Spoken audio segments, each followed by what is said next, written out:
Bonjour le Bénin, bonjour à toutes et à tous. Immense bonheur de vous retrouver sur 5 sur 7 matin. La matinale que vous propose la télévision nationale tous les jours. Ça se passe entre 7h et 9h sur Bénin Télévision. À la une ce matin, débat sur l'avenir de la jeunesse africaine avec un âge médian de 19 ans et environ 70% de ses habitants âgés de moins de 30 ans selon l'Organisation des Nations Unies. Eh bien, l'Afrique abrite la population la plus jeune du monde. Cette jeunesse constitue un atout majeur pour le développement et le dynamisme du continent, mais elle se retrouve confrontée à d'importants défis et c'est justement pour penser ces problèmes que s'est déroulé à Oran, en Algérie, le Forum panafricain de la jeunesse. C'est le 4e du genre. Comment façonner le continent de demain? Quelles solutions aux questions cruciales communes à tous les pays presque? On parle d'emploi, d'entrepreneuriat, d'éducation, de santé. Quelle place pour les jeunes dans les processus de décision alors que l'Afrique reste majoritairement gouvernée par des vieux? Eh bien, plusieurs jeunes béninois étaient du rendez-vous algérien. Nous aurons quelques-uns d'entre eux sur le forum de discussion. Et à découvrir dans cette émission la vie extraordinaire de Paul Azoumé, le béninois qui, à travers ses mots, a donné une voix à l'Afrique. À une époque où le continent était souvent réduit à des clichés, Paul Azoumé a pris sur lui de briser les stéréotypes. Ses romans, notamment Dogissimi, sont devenus, on va le dire, des classiques, d'ailleurs même des incontournables de la littérature négro-africaine d'expression française. Avec Patrick Dessous et son invité, évidemment, nous allons partager avec vous ce que vous savez et surtout ce que vous ne savez pas sur Paul Azoumé. Ce sera avec le professeur Adrien Wanou. Il est professeur émérite des universités, spécialiste de littérature béninoise et des littératures africaines francophones. Marcel Akhossi, bonjour. Herman, bonjour. Bonjour à tous. Comment allez-vous? Très bien, merci. On va vous retrouver tout à l'heure donc pour le premier grand format de l'actualité sur la télévision nationale. Vous êtes d'attaque pour entamer cette semaine. Comme d'habitude. N'est-ce pas? Avec beaucoup de punch. Toujours. Beaucoup de sourires. Toujours. Et beaucoup de belles informations à nous relayer, Marcel. Absolument. Allez, tout de suite et maintenant, le premier grand format de l'actualité sur la télévision nationale, c'est bien le bulletin d'information.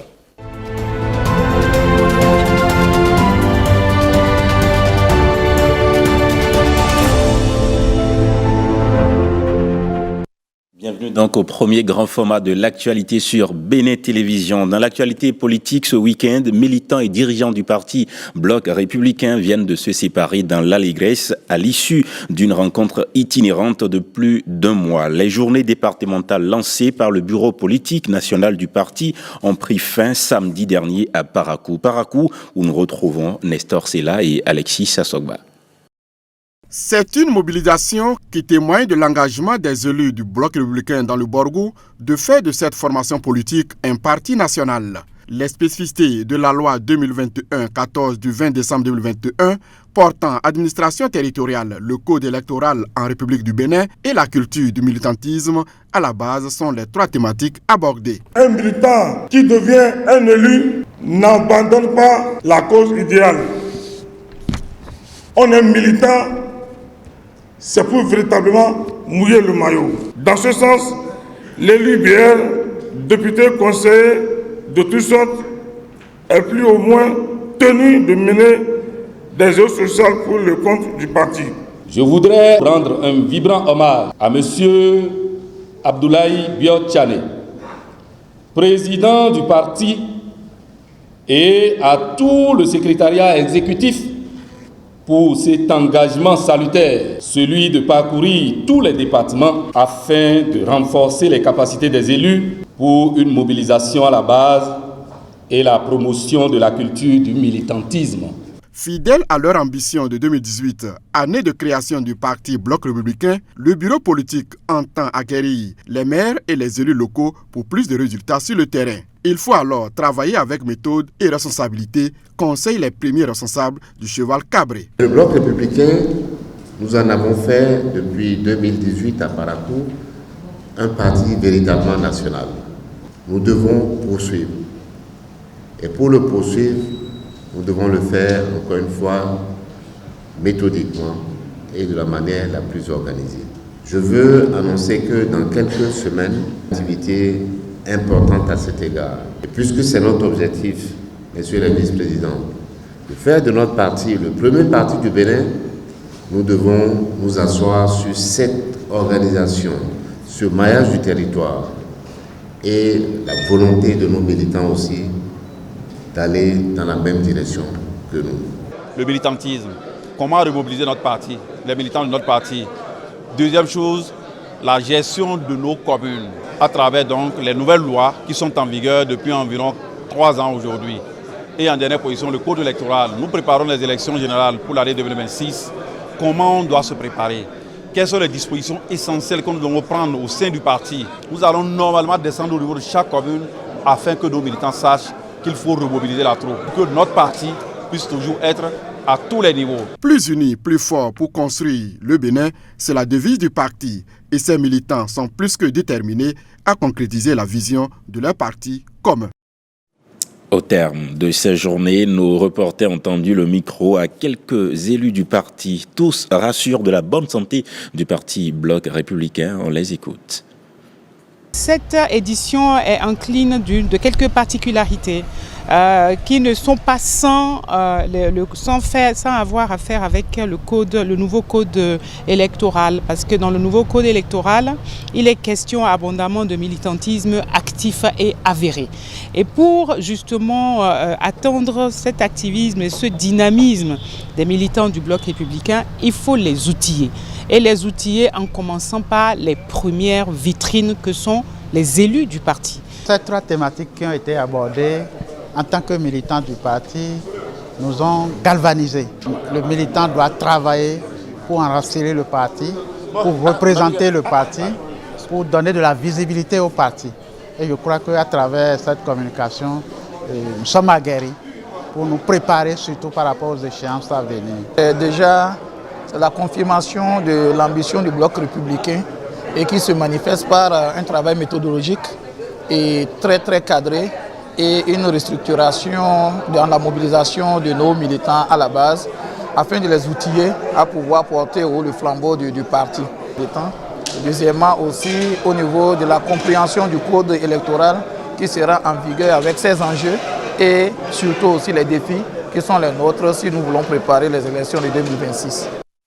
Restons politiques, mais dans une autre chapelle, cette fois-ci, l'Union progressiste Le Renouveau qui accueille depuis le 17 novembre 2024 une délégation du Parti communiste chinois. De quoi parlent-ils les deux formations politiques? Séphis Beoagia, membre de la cellule de communication du Parti UP Le Renouveau, donne un aperçu du programme au micro de Alexandra Diotan. À l'occasion de ce séjour, les 2 formations politiques vont tenir une séance très importante avec les responsables, surtout de l'Union progressiste, le Renouveau ici, les cadres politiques, les responsables au sommet du parti, sur le thème de la gestion du pouvoir d'État.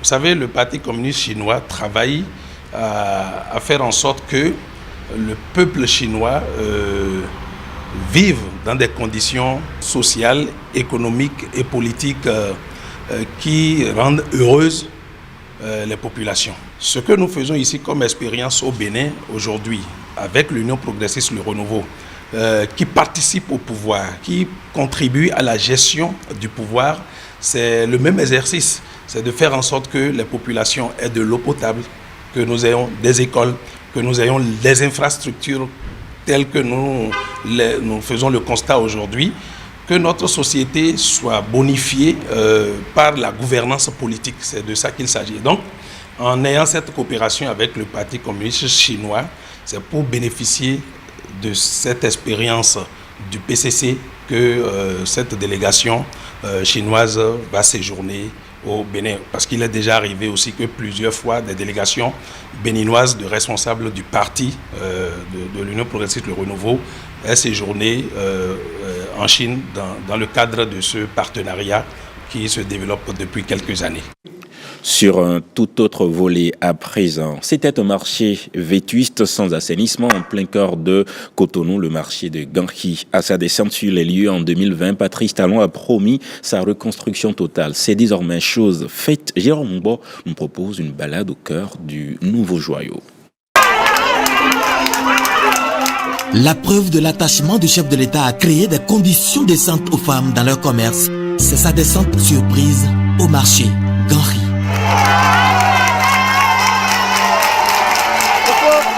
Ce que je sais, c'est que le chef d'État n'a pas du tout apprécié les conditions dans lesquelles sont les usagers du marché Gambie. En termes de fonctionnement, mais surtout en termes de salubrité, de conditions. Il a été fondamentalement choqué par ça. Et tel que je le connais, quelque chose va se passer certainement dans les semaines qui viennent.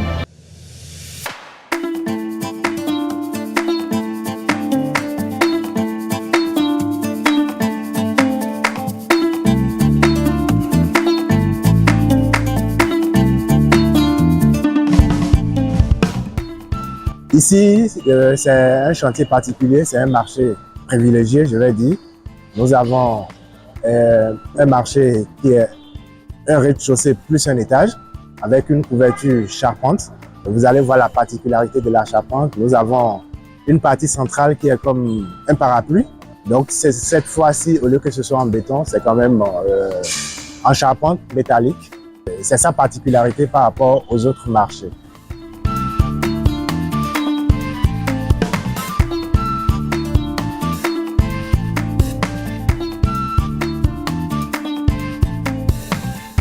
Ici, nous avons environ 700 étals aménagés. Nous avons une dizaine de boutiques, de grandes boutiques. Nous avons deux grands types de restaurants. Nous avons les restaurants à proprement dit et nous avons de petits restaurants de la taille des maquis, des fast-foods. Donc nous en avons une vingtaine environ.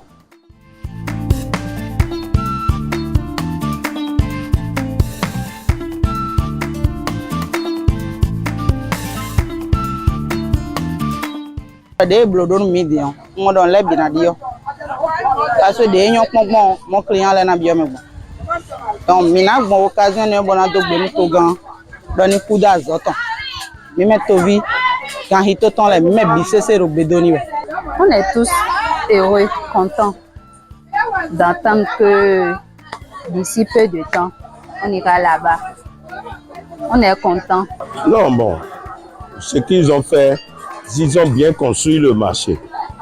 Mais ils ont pris le plan, l'ancien, parce que rond-point qu'ils ont fait en haut là, ils ont pris ce plan pour moderniser, pour que ça améliore mieux qu'avant. Maintenant, ils ont encore fait, et il y a des fleurs à l'intérieur, bon, parce qu'ils ont bien construit en tout cas, c'est bien travaillé. Baba, mettons nous comptons nous à Tchok, nous comptons nous à Tchok, Melodoka. Nous comptons nous à Tchok, nous doit arriver comme moi, arriver quand on est complété. Le Tchok. Oh, arrive au demi d'ailleurs, mais non, c'est ouvert ni Djidjao. Il est bien, bon, il y a le courant. Donc, mais non, c'est ouvert, surtout Djidjao, mais non, c'est ouvert. Tiens, on fait bien nos familles, c'est ouvert. Et là, tiens, Kaka, on a un Djidjao. Parce que les médias sont moins, on doit tomber, on doit avoir le tour. Nous devons Atekupa. Togan, mettons, si j'ai monsieur Talon. Vraiment, et vivre mes talons, à son et ouais, de arrière sur côté. Il y a deux côtés. Pour nous, il y a mon arrière sur côté. Arrière, Jacho Tam. Il faudrait que les Jacho bon, ni mais du ronan nous arrière, mais là, minime. Nous avons un aménagement paysager ici à l'intérieur, au niveau de la partie centrale que nous appelons parapluie. C'est vrai que ça nous permet d'avoir un peu de végétation ici à l'intérieur du marché. Autour du marché aussi, nous avons des arbres et nous avons assez de place pour le parking.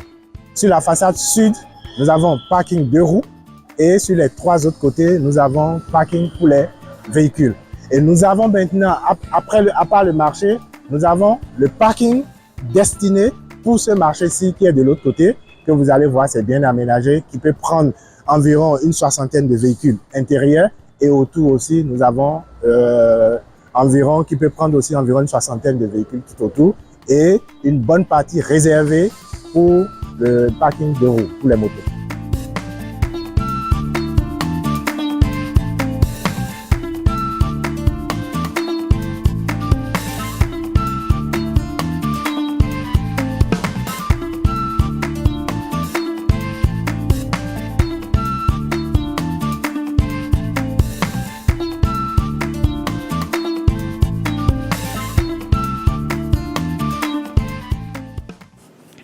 Un peu à l'intérieur du pays, dans la région à Gonlin surtout, les sapeurs-pompiers peuvent désormais intervenir avec célérité en cas d'incident ou d'incendie. Ils viennent de bénéficier d'un centre de secours bien équipé. Pierrette Adin aussi et Cadnel Capo étaient nos témoins à la cérémonie de remise. Érigé en plein cœur de la zone d'Agoni, le centre de secours des sapeurs-pompiers de Kové est le 2e du département du Zou et le 26e du Bénin. Il vient répondre à l'objectif de rapprocher les secours des populations et de réduire les délais d'intervention des sapeurs-pompiers. Le centre de secours de Kové contribuera à augmenter notre efficacité et incarnera un peu plus notre engagement à garantir chaque jour de façon pragmatique la délivrance des secours prompts aux victimes de diverses situations et aux personnes en général en détresse. Désormais, les secours pourront, au-delà de la commune de Kové, Zangianando Wenri, rallier la commune sœur de Zakota, mais également la commune de Ketou. Je prends l'engagement au nom du conseil communal de Kové, au nom des populations bénéficiaires, à travailler avec les agents qui seront affectés ici pour l'atteinte des objectifs fixés par l'État dans le secteur de la sécurité. Le souhait serait que les situations désastreuses devant mettre à rude épreuve nos vaillants sapeurs-pompiers n'arrivent ou arrivent très rarement pour le bonheur de nos populations. Ce centre de secours des sapeurs-pompiers va donc contribuer à la réduction du taux de décès causés par des incendies ou accidents. Et l'État a mis les moyens pour que ce soit une réalité dans la région Agoni. Pour lancer les activités du centre de secours de Kové, le ministre de l'Intérieur et de la Sécurité publique a instruit le colonel Sani Gominan, directeur général du groupement national des sapeurs-pompiers, à équiper ce centre d'un véhicule de secours et d'assistance aux victimes communément appelé ambulance, avec tout ce qu'il faut à l'intérieur pour pouvoir venir au secours des populations. Ce centre bénéficie également de 2 motos prompt secours pour aller au plus vite, au cas où nous n'avons pas besoin de déplacer le véhicule. Peuvent appeler les numéros 118 ou 166 ou encore 47 91 91 91 en cas de besoin d'intervention des soldats du feu.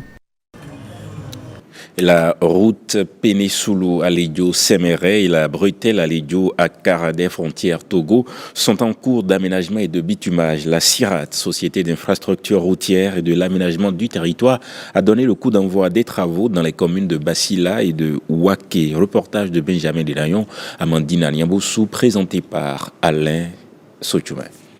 Au lieu de faire 100 et quelques kilomètres pour rallier Pénésoulou, maintenant, nous avons seulement 40 km pour atteindre Pénésoulou et continuer sur Cotonou. À voir la manière dont le bitumage se fait ces temps-ci, si quelqu'un n'en bénéficie pas, c'est une grande perte.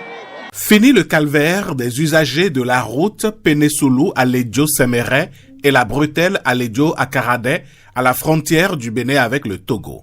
L'aménagement et le bitumage de cette voie modernisent un peu plus le réseau routier dans les communes de Bassila et Ouaké. Pour nous, habitants de cette région, cette route est le fruit d'une longue attente.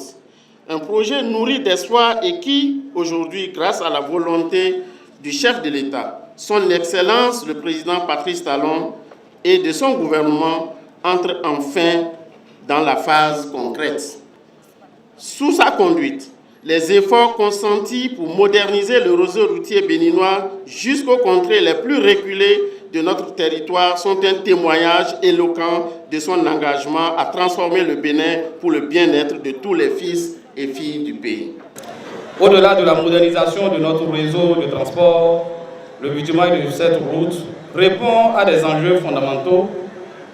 Il s'agit de la facilitation de la mobilité et d'accès aux services essentiels, de la stimulation du développement économique, de l'amélioration de la qualité de vie de nos populations. Des aménagements subséquents ont été définis pour donner à ce tronçon de route et à cette bretelle un niveau de service présentant les caractéristiques techniques ci-après.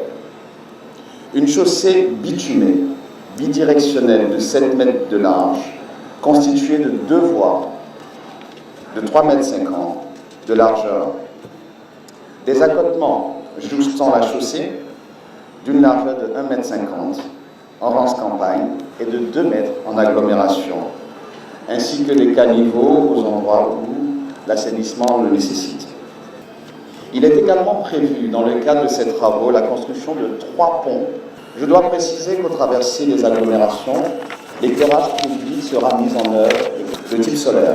Symbole de la concorde sociale rétablie par le chef de l'État dès le début de son premier mandat entre les filles et fils de la localité, cette route est baptisée Route de la Paix.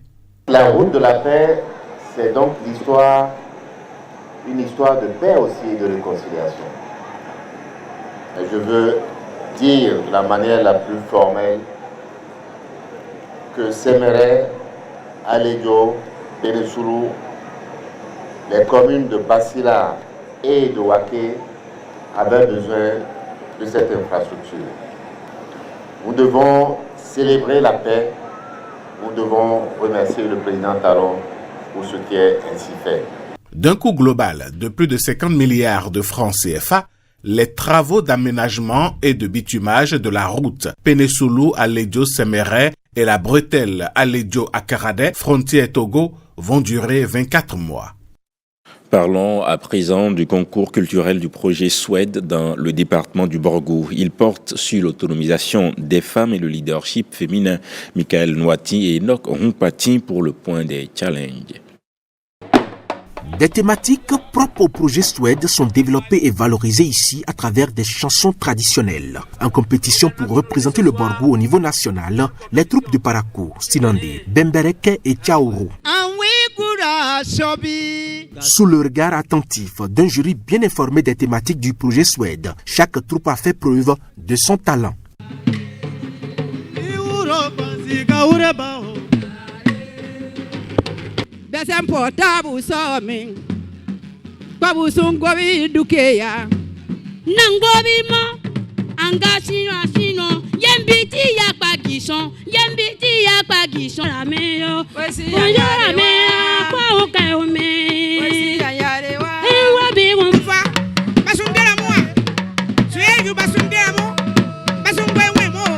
Au terme de cette compétition, c'est la troupe de Tchatchou, issue de la commune de Tchaourou, qui s'est distinguée comme la meilleure.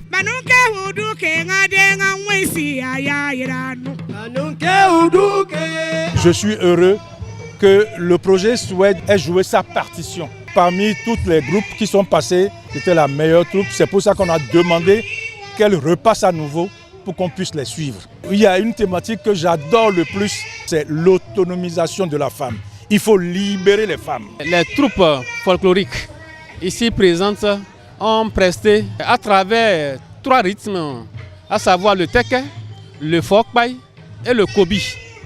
À l'issue de la prestation, l'équipe de Tchatchou, commune de Tchaourou, est sortie championne car elle a émerveillé et les membres du jury et les membres du projet SWED et aussi le public à travers le développement qui est fait pour la thématique du projet SWED. Les objectifs du projet SWED visent à inverser la tendance en matière d'autonomisation des femmes et de promotion du leadership féminin. Une ambition du gouvernement mise en œuvre par le ministère des Affaires sociales. Et c'est la fin aussi des 11e Jeux universitaires à Djougou. La clôture a été marquée par une cérémonie d'hommage aux participants. Une cérémonie rehaussée par la présence d'une délégation gouvernementale. Jean-Claude James, Yves Agropessi. Merci. Les Jeux sont officiellement clos pour les 669 athlètes. Les champions sont célébrés, à commencer par les rois et les reines du football de cette 11e fête des universités. Esaü de Cotonou chez les hommes et Flac UAC chez les dames soulèvent le trophée après les finales. C'est le grand joueur qui nous anime. La joie est vraiment immense parce que l'objectif a été atteint. De prendre le trophée, c'est fait. On peut représenter fièrement le Bénin sur le plan international. Je suis fier de saluer l'esprit de compétition, de fraternité et de dépassement de soi qui ont animé ces 6 jours intenses à Djougou. À travers ces jeux, vous avez incarné les valeurs de fair play et de respect, valeurs essentielles que notre gouvernement s'engage à promouvoir. Chers athlètes, Que ce séjour ici soit pour vous une source d'inspiration et un encouragement à toujours vous dépasser. L'avenir du Bénin repose entre vos mains et nous plaçons en vous de grands espoirs. Continuez à concilier le sport et vos études pour construire un parcours qui vous mène vers l'excellence. Au basketball, l'école supérieure des sciences de l'Okossa décroche le titre de champion chez les hommes et les dames. Même exploit pour Esaü qui se démarque encore au handball. Au volleyball, l'Enigeps chez les hommes et la Flash UP accèdent à la première marche du podium, suivi de tous les autres performeurs de l'athlétisme. Les Jeux universitaires de cette année sont un succès. Plus de 660 athlètes qui y ont participé. C'est près de 20% de plus que ceux qui ont participé l'année dernière. Je veux, au nom du gouvernement tout entier, les féliciter. Je veux féliciter la mairie de Djougou et les populations de Djougou. Djougou, c'est une ville de sport. Monsieur le ministre des Sports, félicitations à toute votre équipe, à tous ceux qui ont fait de cette fête une belle fête, une réussite pour le sport. Le sport, un ciment pour l'unité, un facteur de développement. Les regards sont déjà tournés vers 2025 pour non seulement la 12e édition des JU, mais aussi les Jeux internationaux d'Allemagne. Voilà qui met donc un thème à cette première session de l'information sur votre télé. Rendez-vous à 13h, 20h puis 23h30 pour d'autres nouvelles. Et ce n'est pas fini, Marcel Rossi, puisqu'on va faire une petite prolongation, le temps pour nous, évidemment, de voir ce que nous proposent les journaux à travers leur parution du jour. Leur parution de ce lundi, c'est bien sûr la revue des titres.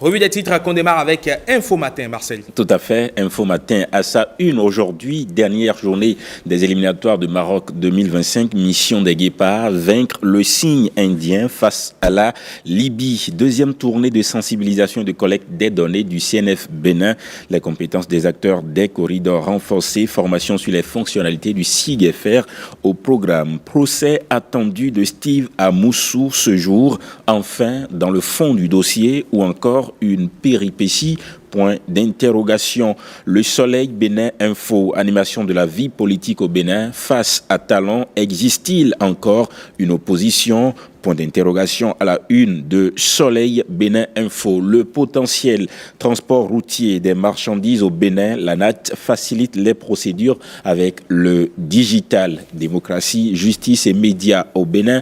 Maître Bastien Salami parle d'un État moderne en construction. Sous Patrice Talon, Ondéon arrêté, c'est le même droit qu'il a appliqué à Fagbohon le 4 juin 2006 qui s'applique à lui-même selon Bastien Salami à la une du quotidien Le Potentiel. Selon ce dernier, notre justice ne crée pas d'exilés politiques ni de prisonniers politiques. L'avocat appelle à une culture de la responsabilité dans la liberté. Diakpata aujourd'hui, Libye-Bénin, un match décisif pour les Guépards du Bénin. Après l'avis du GTDA demandant la libération immédiate du professeur Aïvor, le gouvernement donne sa position à retrouver donc dans la parution du jour du quotidien Diakpata. L'économiste du Bénin, développement durable, le Bénin renforce son financement climatique à la COP 2029. La COP 29. Le Bénin, pionnier de la finance climatique en Afrique selon l'économiste du Bénin. Concours national de dissertation, UBA lance la deuxième édition. Le meilleur travaux en commission budgétaire à l'Assemblée nationale. Le président de la Cour suprême défend un budget de plus de 3 milliards de francs CFA pour 2025. Pour plusieurs irrégularités dans la passation des marchés publics au CNHU HKM de Cotonou, la RMP ordonne la suspension de Eda Maouyon et de Gandonou Matival de leurs fonctions selon le meilleur. Notre notre époque, COP29, coopération climatique internationale. Le Bénin se positionne dans l'action climatique, le pays désormais pionnier dans la finance climatique en Afrique selon notre époque. Bénin intelligent, marché Ganri, nouveau format, 4 secteurs d'activité privilégiés à découvrir donc avec Bénin intelligent aujourd'hui. La nouvelle tribune à présent à faire dans Ivo. Pourquoi cette détention prolongée sans jugement de Kossi Alofa? Point d'interrogation. L'emblème du jour, budget du ministère du Tourisme, de la Culture et des Arts pour 2025. Jean-Michel Abimbola parle d'un montant de 65 milliards de francs CFA aux députés. Budget de la Cour suprême pour 2025, Victor Dassia Dossou défend un montant de plus de 3 milliards, de près de 4 milliards même à Porto Novo. La Nation, coopération climatique internationale, accord historique entre le Bénin et la Norvège. L'événement précis, rencontre hebdomadaire du porte-parole du gouvernement et secrétaire général adjoint avec les médias. Wilfried Humbedi rétablit des vérités. Le code électoral n'empêche aucun parti d'aller aux élections, dit-il. L'impact hautement social du projet de budget 2025 dévoilé, des clarifications sur la pharmacie publique annoncée, l'acte qui nomme le nouveau chef de file de l'opposition existe selon le porte-parole Wilfried Léandre Humbedi. Ce que pense le gouvernement de l'arrestation de Hundéyon est désormais clair. Aussi, le chronomètre Glewehwe 2024, tous à Ouida du 4 au 8 décembre pour une célébration unique. Tradition, culture et développement au programme. Le matinal, foire internationale itinérante du Bénin. L'étape de Kandi s'annonce éclatante. Le maire Zinatou Saka s'investit à fond selon le matinal. Fraternité, étude du projet de loi de finances 2025 pour le ministère du Tourisme, de la Culture et des Arts au Parlement. Abimbola a défendu 65 milliards 131 millions 900 000 francs CFA pour son ministère. Edouard Dahomey, président de l'autorité de régulation de l'électricité au Bénin. Les coupures d'électricité sont un défi temporaire. La fiabilité est notre priorité, selon Fraternité. Matin libre pour finir à présent. Concours de recrutement des agents de l'État pour le ministère de la Justice. Récrimination contre le sujet de droit pénal, contre les pratiques antidémocratiques. Le parti Les Démocrates met en garde. Voilà pour les titres, la revue de presse dans un instant. Merci Marcel Arrossi. Voilà donc qui est absolument bien clair. On se retrouve dans un peu plus, on va dire, d'une heure d'horloge, un peu plus d'une heure 20 minutes, vers les cours de 8h55 pour la revue de presse. C'est bien le dernier acte de cette émission. À suivre dans les prochaines minutes, dans les prochaines heures, sur 5 sur 7 matin, on parlera de Paul Azoumen, patriarche de la littérature négro-africaine d'expression française. On s'intéressera au clic, de quoi il s'agit, vous aurez le temps de comprendre. Et on parle du Forum panafricain de la jeunesse qui s'est déroulé à Oran, en Algérie. On vous fera le bilan de la participation des jeunes béninois. On mettra sur le tapis plusieurs préoccupations qui touchent à cette cible toute particulière. A tout de suite avec Patrick Diossou et son invité. L'ORTB se rapproche encore plus de vous. La nouvelle application mobile de l'ORTB avec plus de dynamique, plus de design, plus de couleurs, plus de facilité. Vos chaînes de radio, votre télévision nationale et BB24 en direct, c'est sur Play Store. ORTB Mobile, toujours plus proche de vous. Comment faire une dénonciation auprès de la cellule d'analyse et de traitement des plaintes et dénonciations des faits de corruption? 1. Rendez-vous sur le site web www.dénonciation.bj depuis votre navigateur. 2. Cliquez le menu dénoncer dans la barre de menu. 3. Remplissez le formulaire de dénonciation qui s'affiche avec des preuves, si vous en avez, et renseignez un code secret à 4 chiffres qui vous permettra de suivre votre dénonciation. 4. Déclinez votre identité si vous le souhaitez ou continuez en tout anonymat. 5. Notez le code de suivi qui s'affiche sur votre écran pour suivre le traitement de votre dénonciation. 6. Enfin, si vous aviez renseigné une adresse email valide, vous recevrez une notification dans votre boîte email avec le code de suivi. Vous pouvez aussi appeler gratuitement le numéro 155 pour soumettre vos préoccupations. Tous ensemble, œuvrons pour la consolidation de la bonne gouvernance au Bénin.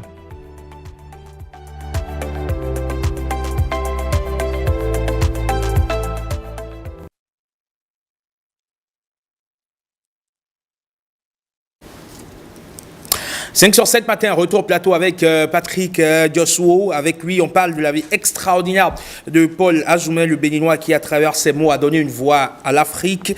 À une époque où le continent était souvent réduit à des clichés, eh bien, Paul Azoumé a pris sur lui de briser les stéréotypes. Ses romans, notamment Dogissimi, sont devenus des classiques, que dis-je, des références incontournables de la littérature négro-africaine d'expression française. Avec Patrick, donc, évidemment, on célèbre un écrivain, un patriarche. Patrick, bonjour. Oui, bonjour Herman Rodé Gamégan. Comment allez-vous? Très bien, par la grâce de Dieu. Mais c'est un plaisir de vous recevoir sur ce plateau, le plateau de 5 sur 7 matin. Plaisir partagé. Et plus encore de parler d'un des ouvrages fondateurs, donc on va le dire ainsi, de la littérature négro-africaine d'expression française. Tout à fait. Et nous avons cette semaine c'est une semaine consacrée au Salon national du livre. Absolument. Alors, c'est quoi de plus normal que de faire un tour vers celui qui est considéré comme le père, le patriarche, vous l'avez dit, de la littérature béninoise d'expression française. Et moi, je dis auteur de Dogissimi et tuteur de la littérature béninoise. D'accord, très bien. Voilà qui est bien clair. Et pour évidemment conduire ces échanges avec nous, un invité de taille patron, on va le dire ainsi, un invité VIP, qu'on n'a pas l'opportunité d'avoir tout le temps. Oui. Et pour les rares fois qu'on l'a, certainement, on va puiser de son savoir. Oui, le professeur émérite Adrien Wanou. Bonjour professeur. Bonjour, bonjour monsieur. Bonjour professeur, ça fait toujours plaisir d'avoir le professeur Wanou sur le plateau, parce qu'on a eu droit à ces cours en amphithéâtre. Oui, tout à fait. Issu donc du département du Moule, du département des lettres modernes, à la faculté des lettres, arts et sciences humaines en son temps bien sûr, parce que la flash a été déclassée, éclatée en deux blocs. En deux blocs, oui. Certains diront qu'il n'y a plus de flash. Il y a maintenant la fâche et la flaque. Bon, ça ne va pas fâcher, mais c'est... Non, pas fâcher. La flash, moi aussi j'ai fait la flash, les lettres modernes exactement comme vous. Enchanté. La génération 89. Oui, c'est un plaisir de vous rencontrer là. Mais moi, c'est bien plus tard. Je peux vous l'assurer, c'est bien plus tard, des années plus tard, des décennies plus tard, je dirais. Alors, professeur, ça fait plaisir de vous voir sur ce plateau pour parler de quelqu'un qui est considéré comme un baobab, comme un iroko et comme une entité, Paul Azoumé. Et d'habitude, depuis qu'il est parti, je retiens simplement 16 avril 1890, 18 avril 1980, 90 ans, 2 jours pour cet homme. Nous allons parler de lui en 3 parties. La première partie, c'est le premier parcours, disons le parcours de vie. La deuxième partie, nous allons faire un coup d'œil sur ses œuvres et surtout sur Dogissimi. Et puis la troisième partie, l'homme politique. Paul Azoumé a été homme politique et on ne le retient pas toujours, on ne le dit pas toujours. Alors professeur, lorsqu'il faut parler de lui en tant que personne, il est d'abord moniteur, ensuite instituteur, puis il est devenu directeur d'école, il est devenu auteur. Paul Azoumé, qu'est-ce qu'il faut retenir de lui, de sa naissance? Quand on parle de la vie de Paul Azoumé, je fais souvent un rapprochement des dates, vous l'avez dit en passant, 16 avril et 18 avril. Oui. Il est né un 16 avril, il est mort un 18 avril. Oui. Entre les deux dates, il y a eu 90 ans et 2 jours. Oui. Et justement, il y a une anecdote. Dans ces derniers mois, disons, Paul Azoumé a été éprouvé par la maladie. Vous savez, quand on avance vers 90 ans, les choses sont ce qu'elles sont. Oui. Il était donc en France, il était citoyen français, citoyen béninois aussi. Oui. Il était donc en France chez l'un de ses aînés pour se faire soigner. Et un jour, je ne sais pas s'il faut appeler ça fausse nouvelle ou fake news, le bruit a commencé à courir qu'il était décidé. Quelqu'un qui voulait en avoir le cœur net a donc appelé chez son fils. Oui. Là, il a sonné, c'est le téléphone fixe. Ça a sonné une fois, deux fois, trois fois. Quelqu'un a décroché. Bonjour, c'est bien chez monsieur Razomé, je crois que c'est Stanislas, j'imagine. J'ai oublié le prénom exact. Oui, c'est bien, je voudrais lui parler, il n'est pas là. Je peux parler à son épouse, elle n'est pas là. Un de ses enfants, ils ne sont pas là. Je voudrais lui poser une question. Oui, bon, vous pouvez y aller. Je lui rendrai, je transmettrai le message. Oui, bonjour, justement, je voudrais savoir si son papa, M. Paul Razomé, est vraiment décédé, comme on le dit. Alors, le vieux, il a dit, non, il n'est pas décédé, la preuve, c'est que c'est moi-même là, Paul, qui vous parle. Et donc, quand il a dit ça, il a chanté une chanson qui disait je ne suis pas encore parti, vous devrez bien me voir encore pendant quelque temps. Oui. Et il a raccroché. Bon, je me demande quel devait être l'état d'âme de la personne qui a appelé et qui a eu comme ça. Bon, c'est lui-même qui m'a raconté cela. Hein? Oui. Paul Razomé lui-même. C'est lui-même qui m'a raconté. Vous avez eu la chance de... Oui, bien sûr, je l'ai fréquenté pendant des années. Oui. Bien sûr, dans son carré, dans sa maison à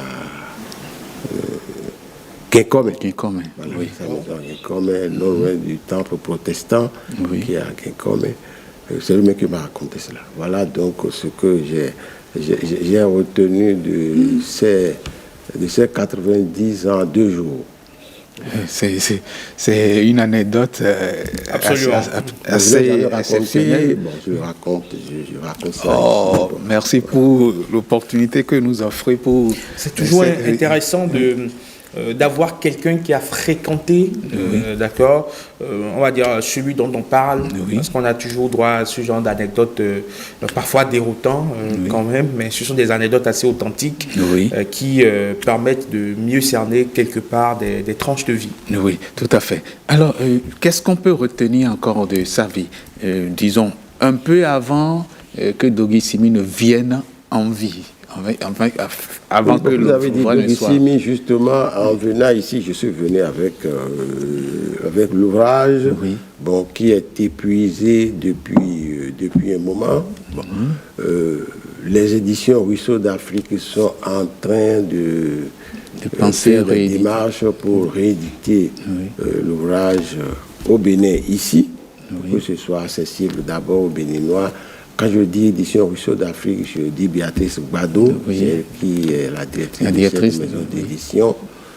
Et elle a une raison, j'allais dire particulière, de vouloir rééditer Doguissimi, puisque les éditions Ruisseau d'Afrique ont publié il y a quelque temps ce livre-là, intitulé « Relire Doguissimi de Paul Razomé ». D'accord. C'est une étude scientifique consacrée à Doguissimi qui, pour moi, liseur de romans, ce qu'on retient de Paul Razomé. Évidemment, il n'a pas été que ça. Vous avez dit, il a été instituteur, chercheur, romancier, Doguissimi, mais aussi ethnologue et homme politique, on va en parler. Oui. Voilà. Alors, qu'est-ce qu'on retient, qu'est-ce qu'on peut retenir de Doguissimi? L'ouvrage a été produit par, vous avez dit, édité par Ruisseau d'Afrique. Non, je parle de l'ouvrage critique. L'ouvrage critique. C'est vous-même qui l'avez écrit, l'ouvrage critique? C'est le livre que j'ai écrit pour célébrer à ma manière les 60 ans d'indépendance du Bénin. D'accord, super. Je considère que 50 ans dans la vie d'un être humain, c'est important. Évidemment,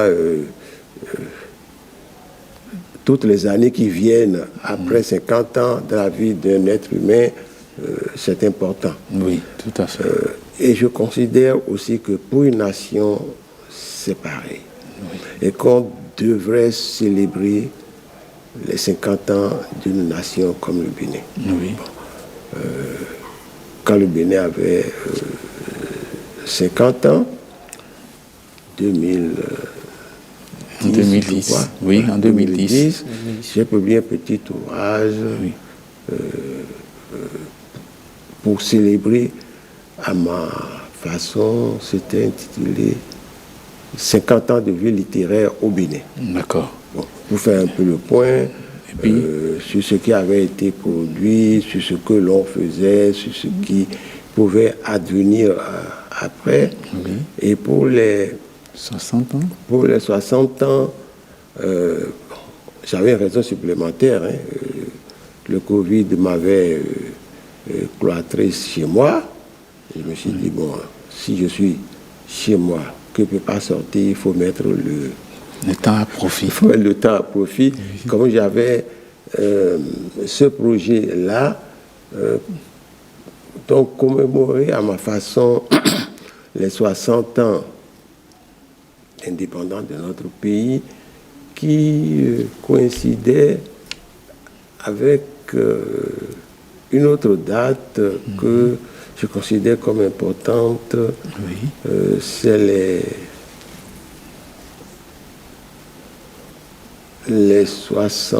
30 ans, je crois, la création de l'Université nationale du Bénin, qui a été créée donc en décembre 1970 et qui donc en 2020 avait 50 ans. Oui. C'est bien ça. Hein? C'est ça. Bon.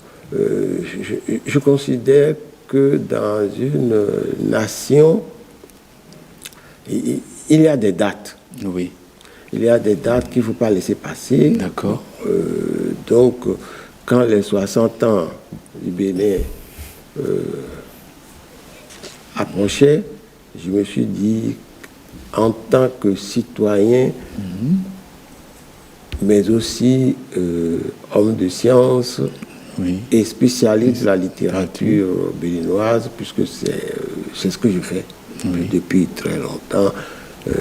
Depuis 1974, je m'occupe de cette littérature, entre autres choses, bien évidemment.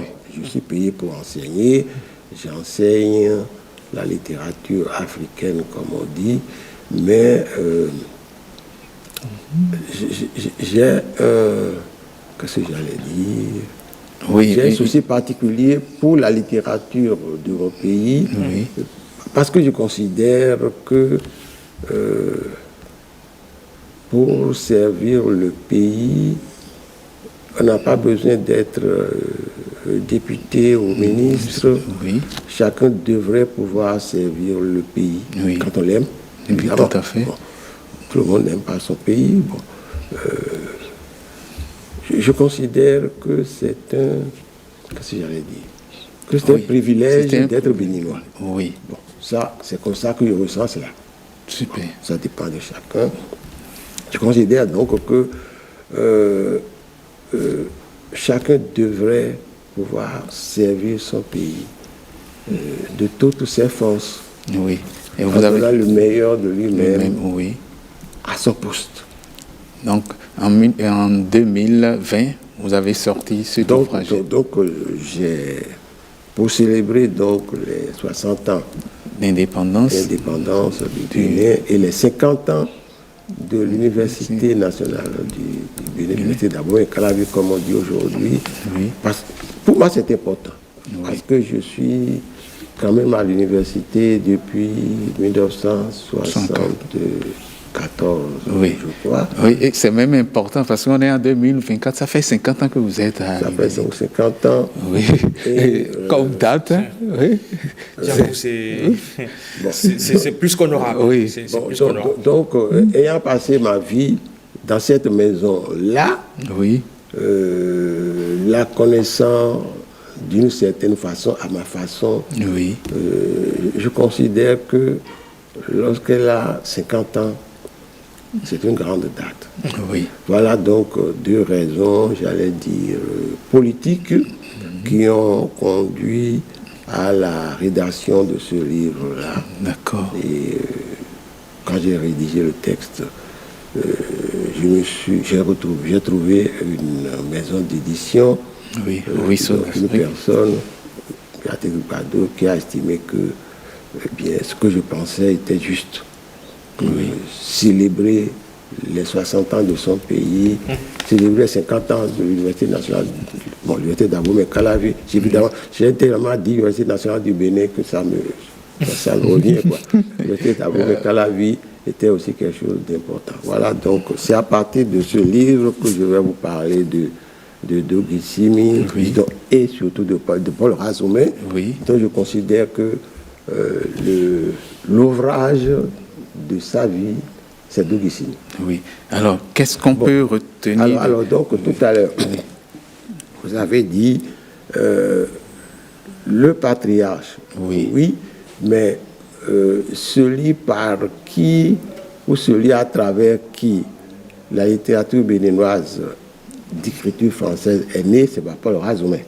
Bon, il y a Félix Couchereau, il faut retenir cette date-là, 1928. L'esclave, c'est Félix Couchereau. Je considère que c'est le roman fondateur de notre littérature écrite. Voilà. Donc, mais bon, c'est pour cela que je n'ai pas dit le père de la littérature, j'ai dit le tuteur. Voilà, c'est ça. Bon, mais Paul Razumé a pris le pas sur Félix Couchereau parce que justement, il a produit cet ouvrage majeur. Doguissimi est un ouvrage majeur. C'est quand même le premier roman historique de la littérature négro-africaine d'expression française, d'écriture française. Bon. Après est venu Crépuscule des temps anciens de Nazi Bono. Mais c'est Doguissimi d'abord, en tant que roman historique négro-africain d'écriture française. Pour le Bénin, évidemment, c'est le premier aussi. On a eu le second, parce qu'il n'y en a que deux pour l'instant, de romans historiques dans notre littérature. On a eu le second il y a quelques années. Le titre, c'est Le chant des cannes à sucre de Barnabé Laye. C'est curieux parce que ces deux romans parlent du royaume d'Abomey et ont rapport au roi Guézo. D'accord. Les deux. Les deux auteurs, bon là, je divague peut-être, les deux auteurs, aucun d'eux n'est d'Abomey. Oui, voilà. C'est vrai. Ils sont tous les deux porto-noviens. Oui. Voilà. L'un est Gou, c'est Paul Razumé, Barnabé Lalayé, de son vrai nom, est Yoruba, deux porte-noms. Voilà.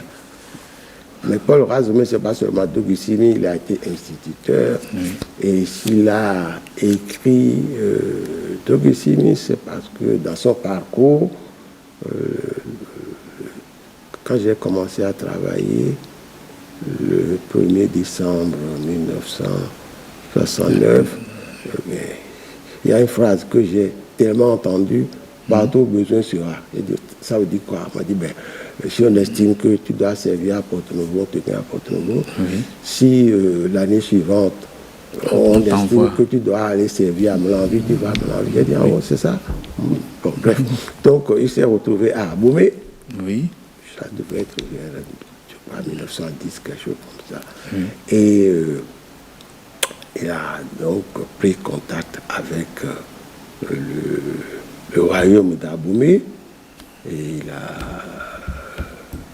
il a côtoyé les anciens, comme on dit, les anciens d'Abomey, les gardiens du temple, et c'est de là qu'est née l'idée justement d'écrire Doguissimi.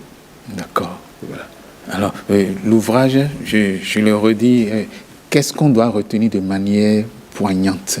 Parce que c'est quand même un ouvrage culte, c'est un ouvrage, vous l'avez dit, majeur, moi je dirais majuscule, par sa taille déjà, le nombre de pages.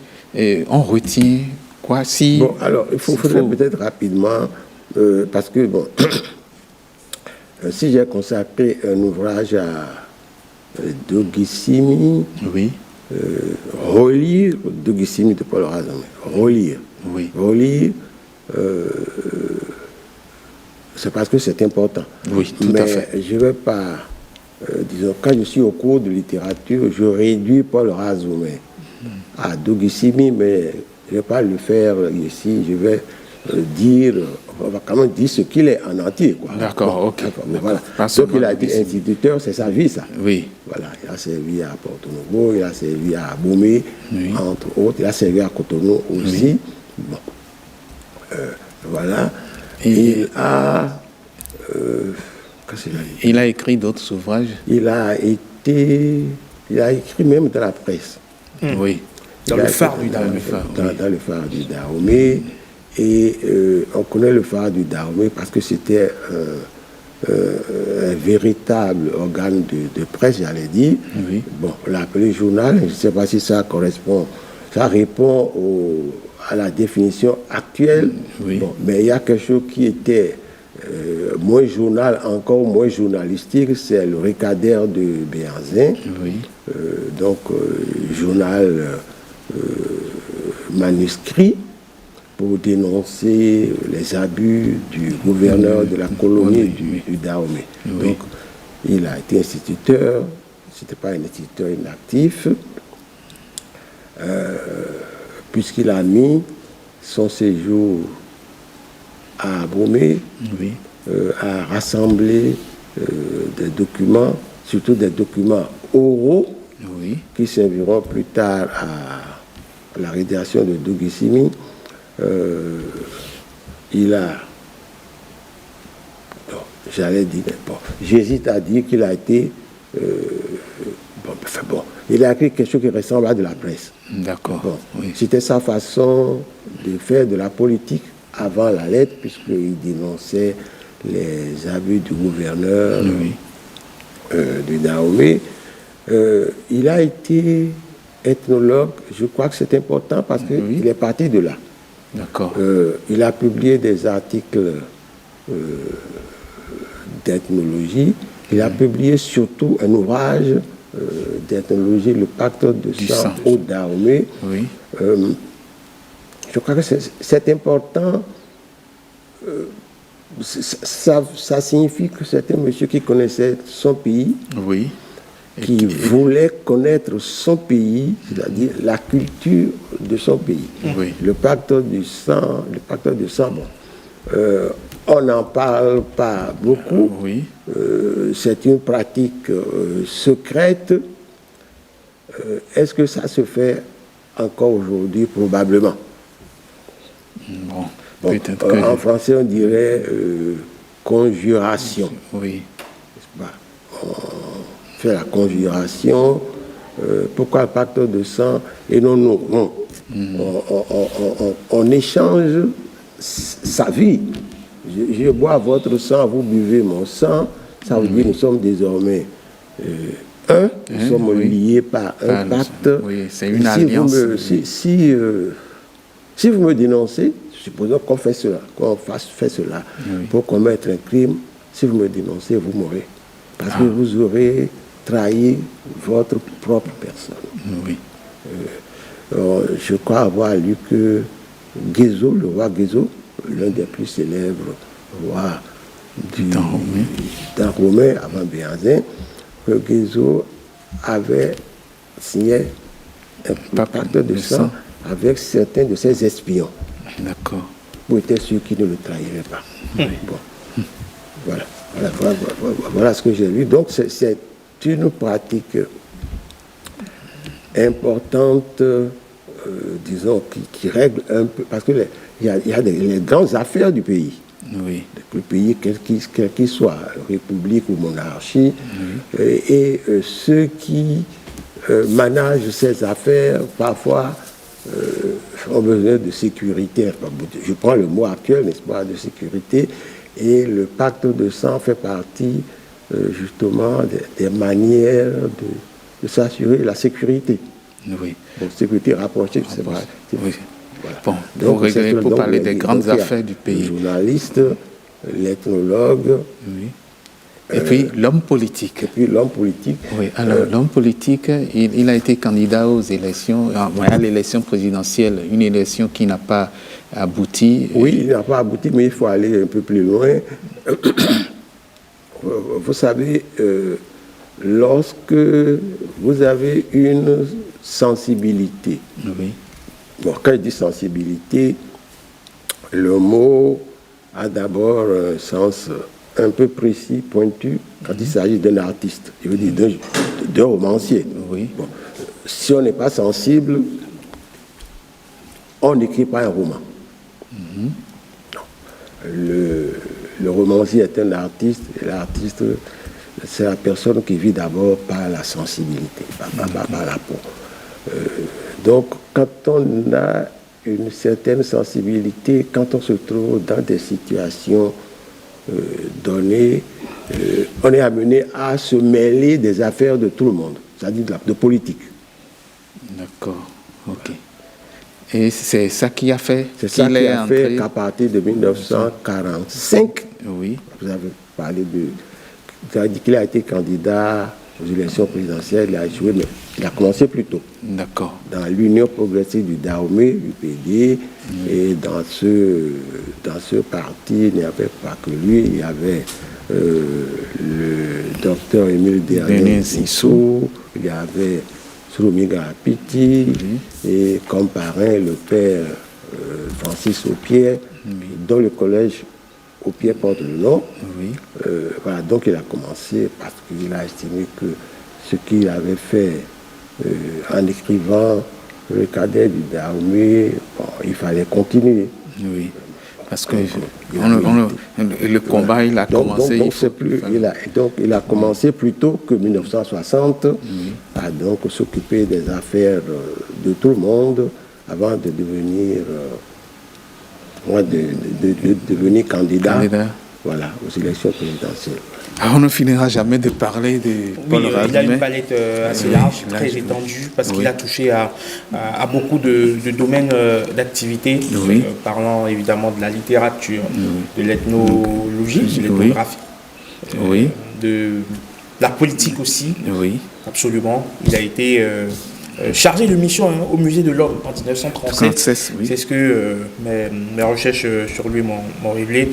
Il a glané aussi des trophées, le prix. Et justement, à propos de... Bon, il a été chargé de mission, justement, suite à la publication du pacte de sang au Dahomey, parce que les spécialistes ont considéré que c'était une contribution importante à la connaissance des sociétés africaines. Et parlant de pacte de sang, je vais évoquer le nom de Francis Aupier, je l'ai dit en passant. C'était son père spirituel. D'accord. Très bien. Alors professeur, j'ai lu que Paul Razoumet, quand on parle de la négritude, généralement on cite trois noms.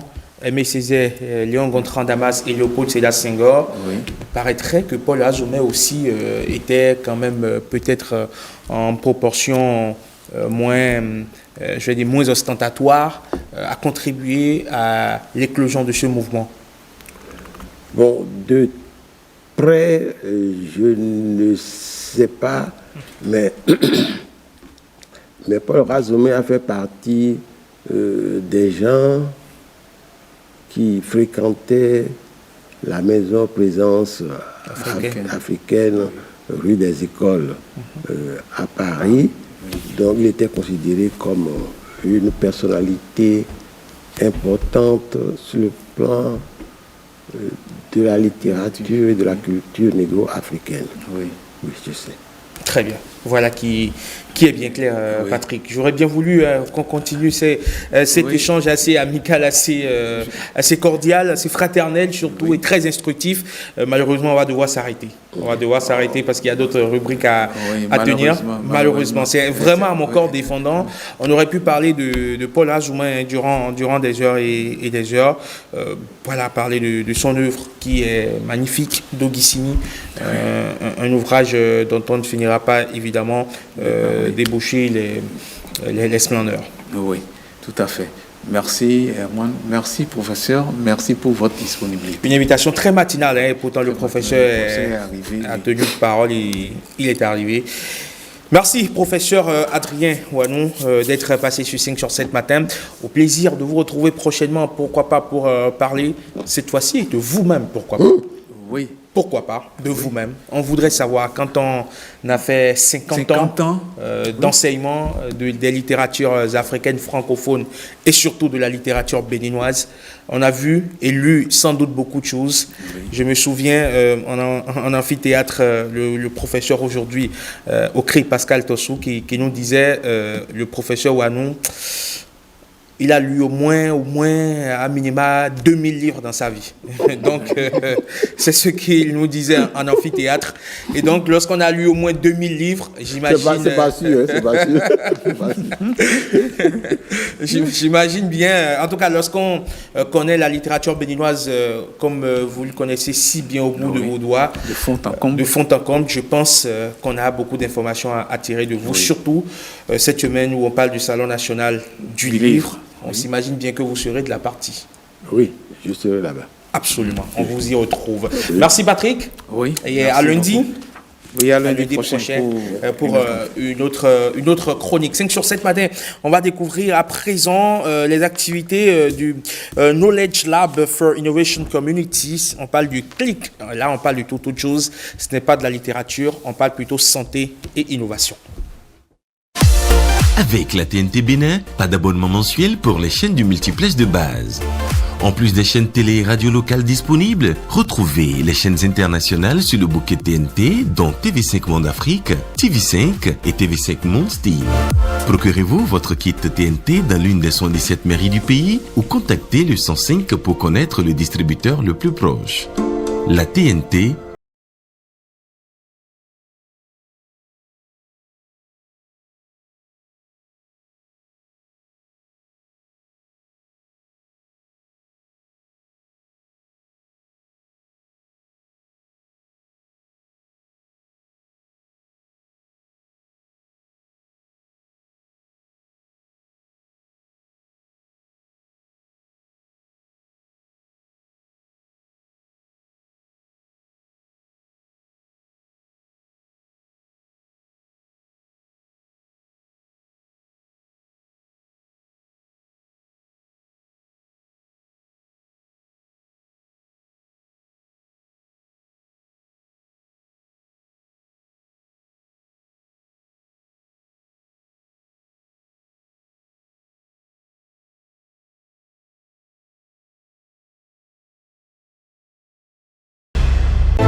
Rendez-vous à présent donc avec Madame Dorothy Lib, elle est directrice générale et fondatrice de Ganesh Aid. Bonjour et bienvenue. Bonjour Monsieur Améban. Comment allez-vous? Très bien, je suis enchantée d'être ici avec vous. Mais c'est un plaisir de vous recevoir sur 5 sur 7 matin.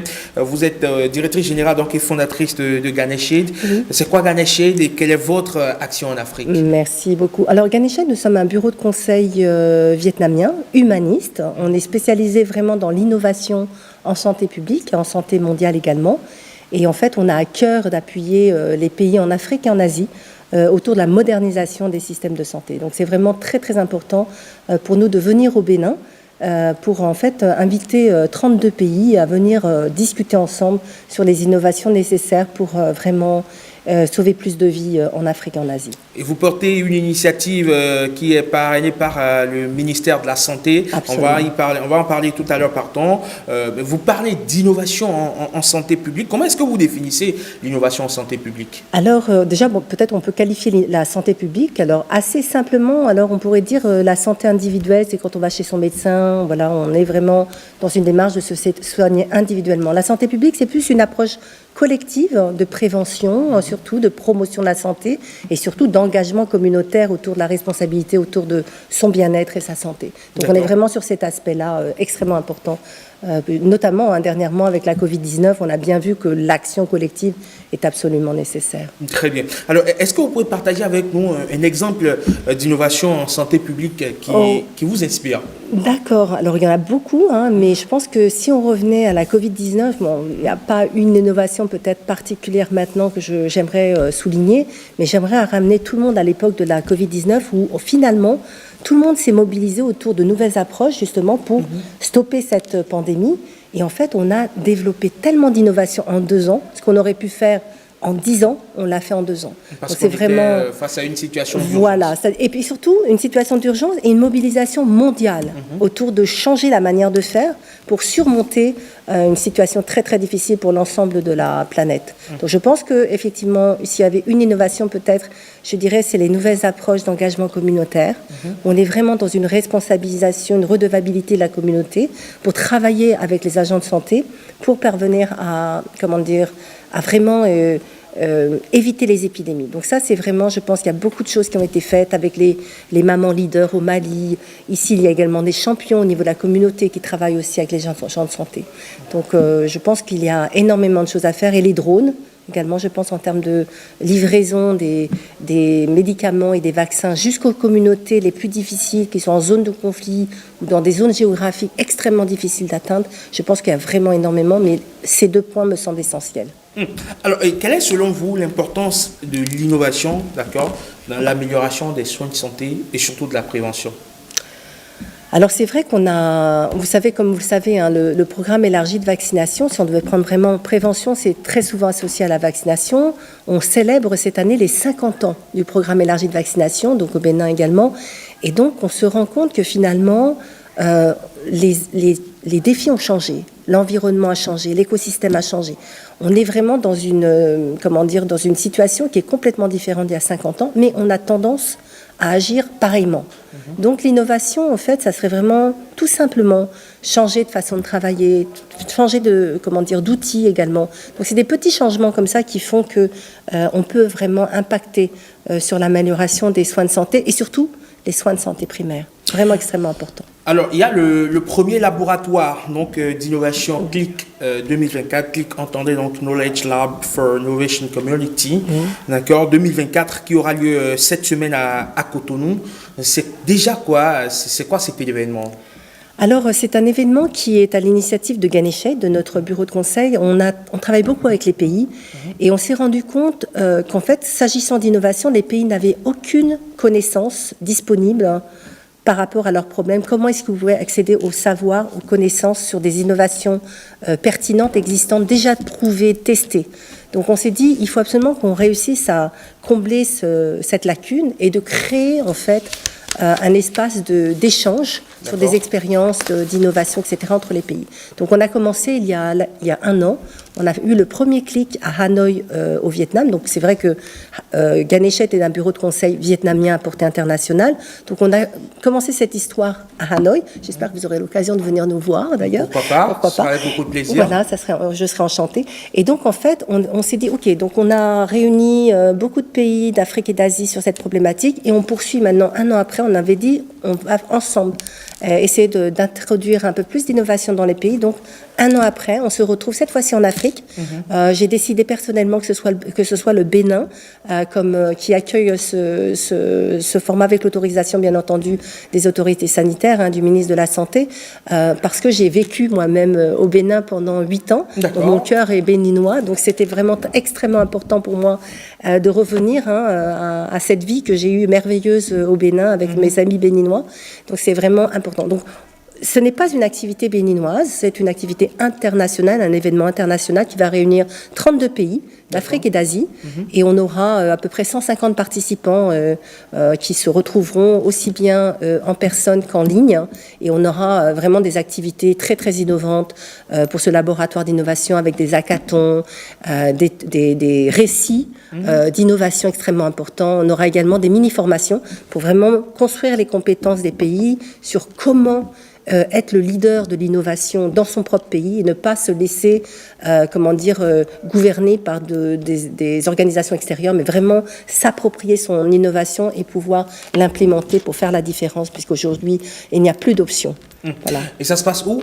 Ça se passera au Golden Tulip les 19, 20 et 21 novembre, donc très proche d'ici. Absolument. Voilà. Et à dès demain. On espère vous voir. Pourquoi Voilà. pas, avec beaucoup de plaisir, Oui, comme merci. je vous l'ai dit. Et quels sont, selon vous, Madame Libre, les défis de la modernisation des systèmes de santé et comment est-ce que vous contribuez à aider les pays? Merci beaucoup. En fait, la question de la modernisation des systèmes de santé, elle se pose comme une obligation maintenant. Hein. La Covid-19 nous a beaucoup enseigné par rapport à la nécessité de pouvoir être agile, avoir une certaine résilience pour pouvoir surmonter des tensions que peuvent provoquer une pandémie ou des épidémies. Donc nous, en fait, les défis premiers, je pense que c'est vraiment la problématique du leadership national en termes d'engagement des pouvoirs publics dans cette orientation. Et c'est vrai que le Bénin, lorsque j'ai rencontré le ministre de la Santé, il y a une claire vision de la modernisation des systèmes de santé, il y a une transformation qui est déjà en cours, une digitalisation. Portée par le président. Portée par le président Talon, qui lui vraiment insuffle, je pense, au Bénin, une certaine modernisation, on va dire, transversale sur l'ensemble, le secteur santé. Tous les secteurs de la vie publique. Exactement, tous les secteurs de la vie publique, y compris les secteurs santé. Donc nous, on est très intéressés par la santé publique. Et en fait, on s'est dit, mais le Bénin est vraiment un cas d'école extrêmement inspirant pour d'autres pays. Et c'est pour ça qu'en fait, nous aurons des intervenants de la part du ministre de la Santé, du ministère de la Santé, qui viendront en fait expliquer aussi la vision, et notamment de la digitalisation qui a eu une certaine accélération ces dernières années. C'est vrai que moi, j'ai vécu au Bénin de 2002 à 2010. Ensuite, je suis partie en Asie, mais je suis revenue et j'ai vu une grande transformation, et c'est vrai que c'est très, très impressionnant. Et je pense que ça donne une lueur d'espoir également pour d'autres pays, en Afrique et en Asie également, parce qu'il y aura des amis qui viendront du Cambodge et du Laos, qui sont aussi dans des difficultés similaires. Ce sont des destinations assez exotiques, vues d'ici. Exactement. Alors, quelles sont les perspectives de votre action en faveur de l'innovation et de la modernisation des systèmes et services de santé? Alors notre engagement ici, c'est vraiment d'accompagner les pays dans une stratégie d'innovation. On a une certaine approche, je pense, dans les pays de fragmentation de l'innovation, parce qu'on a des difficultés en fait à vraiment percevoir le cycle de vie d'une innovation. Et je pense que ce qu'on voudrait faire vraiment avec l'ensemble des partenaires, on a des sponsors pour cet événement qui nous accompagnent aussi, mais c'est d'amener les pays à créer de nouvelles idées au cours de ces 3 jours. On va financer des innovations, des idées, on va dire, très très nouvelles, on va dire, pour pouvoir améliorer les services de santé ou les systèmes de santé, notamment les ressources humaines en santé, la logistique, la chaîne d'approvisionnement, extrêmement importante pour les services de santé. Et on va travailler avec l'ensemble des pays pour définir peut-être des 2-3 innovations importantes que nous financerons avec nos partenaires pour vraiment démontrer que c'est possible d'insuffler ces innovations dans les pays et portées par les pays. Madame Dorothée Libre, merci beaucoup. Je vous remercie. Merci d'être passée sur 5 sur 7 matin. Je rappelle que vous êtes la directrice générale et fondatrice de Ganeshade. On vous retrouvera dès demain pour évidemment ce clic 2024 qui met en avant les innovations en santé publique. Merci. Merci beaucoup. Passez une excellente journée du lundi. Merci beaucoup. Vous également. Merci. Vous suivez les préparatifs pour l'événement qui démarre demain et qui évidemment est parrainé par le ministère de la Santé. Allez, 5 sur 7 matin, on fait un break et on retrouve nos jeunes qui étaient à Oran. Ils ont parlé aussi, entre autres, sans doute, de santé. On parle ou on fait le bilan de leur participation. À tout de suite. Avec la TNT Bénin, pas d'abonnement mensuel pour les chaînes du multiplex de base. En plus des chaînes télé et radio locales disponibles, retrouvez les chaînes internationales sur le bouquet TNT, dont TV5 Monde Afrique, TV5 et TV5 Monde Style. Procurez-vous votre kit TNT dans l'une des 117 mairies du pays ou contactez le 105 pour connaître le distributeur le plus proche. La TNT, c'est maintenant.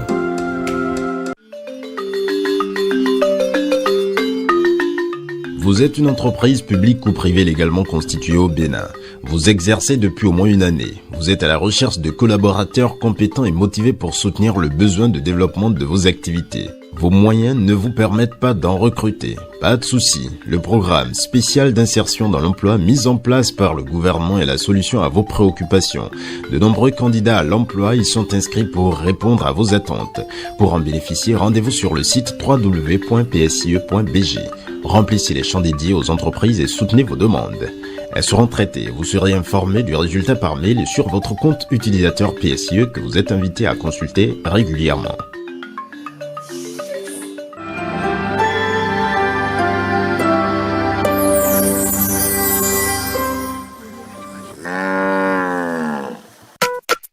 La limitation de la transhumance et l'interdiction de la transhumance transfrontalière a commencé par donner aux éleveurs beaucoup de leçons. L'élevage naturel, ça là c'est terminé. Il faut qu'on aille à un élevage où nous-mêmes nous allons produire les fourrages pour quand même donner de la graisse à nos animaux. Pour pouvoir disposer de l'aliment, c'est-à-dire le fourrage en quantité et en qualité suffisante, nous allons pouvoir appuyer tous les éleveurs autant qu'ils sont pour pouvoir mettre à leur disposition de l'aliment bétail à un prix subventionné. Le bénéfice que nous voyons, c'est l'éducation de nos enfants. Quand vous allez partir maintenant vers Fana, vous allez voir les enfants qu'on emportait là. Ils ne sont plus partis, ils sont à l'école. Il faut remercier le gouvernement et remercier le projet POSEP. Si nous ne changeons pas notre méthode, nous allons disparaître. Les éleveurs doivent pouvoir prendre leurs dispositions très tôt pour pouvoir assurer l'alimentation des animaux, si tel est qu'ils veulent vraiment continuer dans cette activité-là. Il faut qu'on aille au fourrage, à la production du fourrage. C'est tout ce que je peux dire à nos éleveurs et qu'on essaie à chaque fois de leur répéter le pâturage naturel, qu'on doit mettre fin à ça parce qu'aujourd'hui c'est la source des conflits au niveau de toutes les communes du Bénin.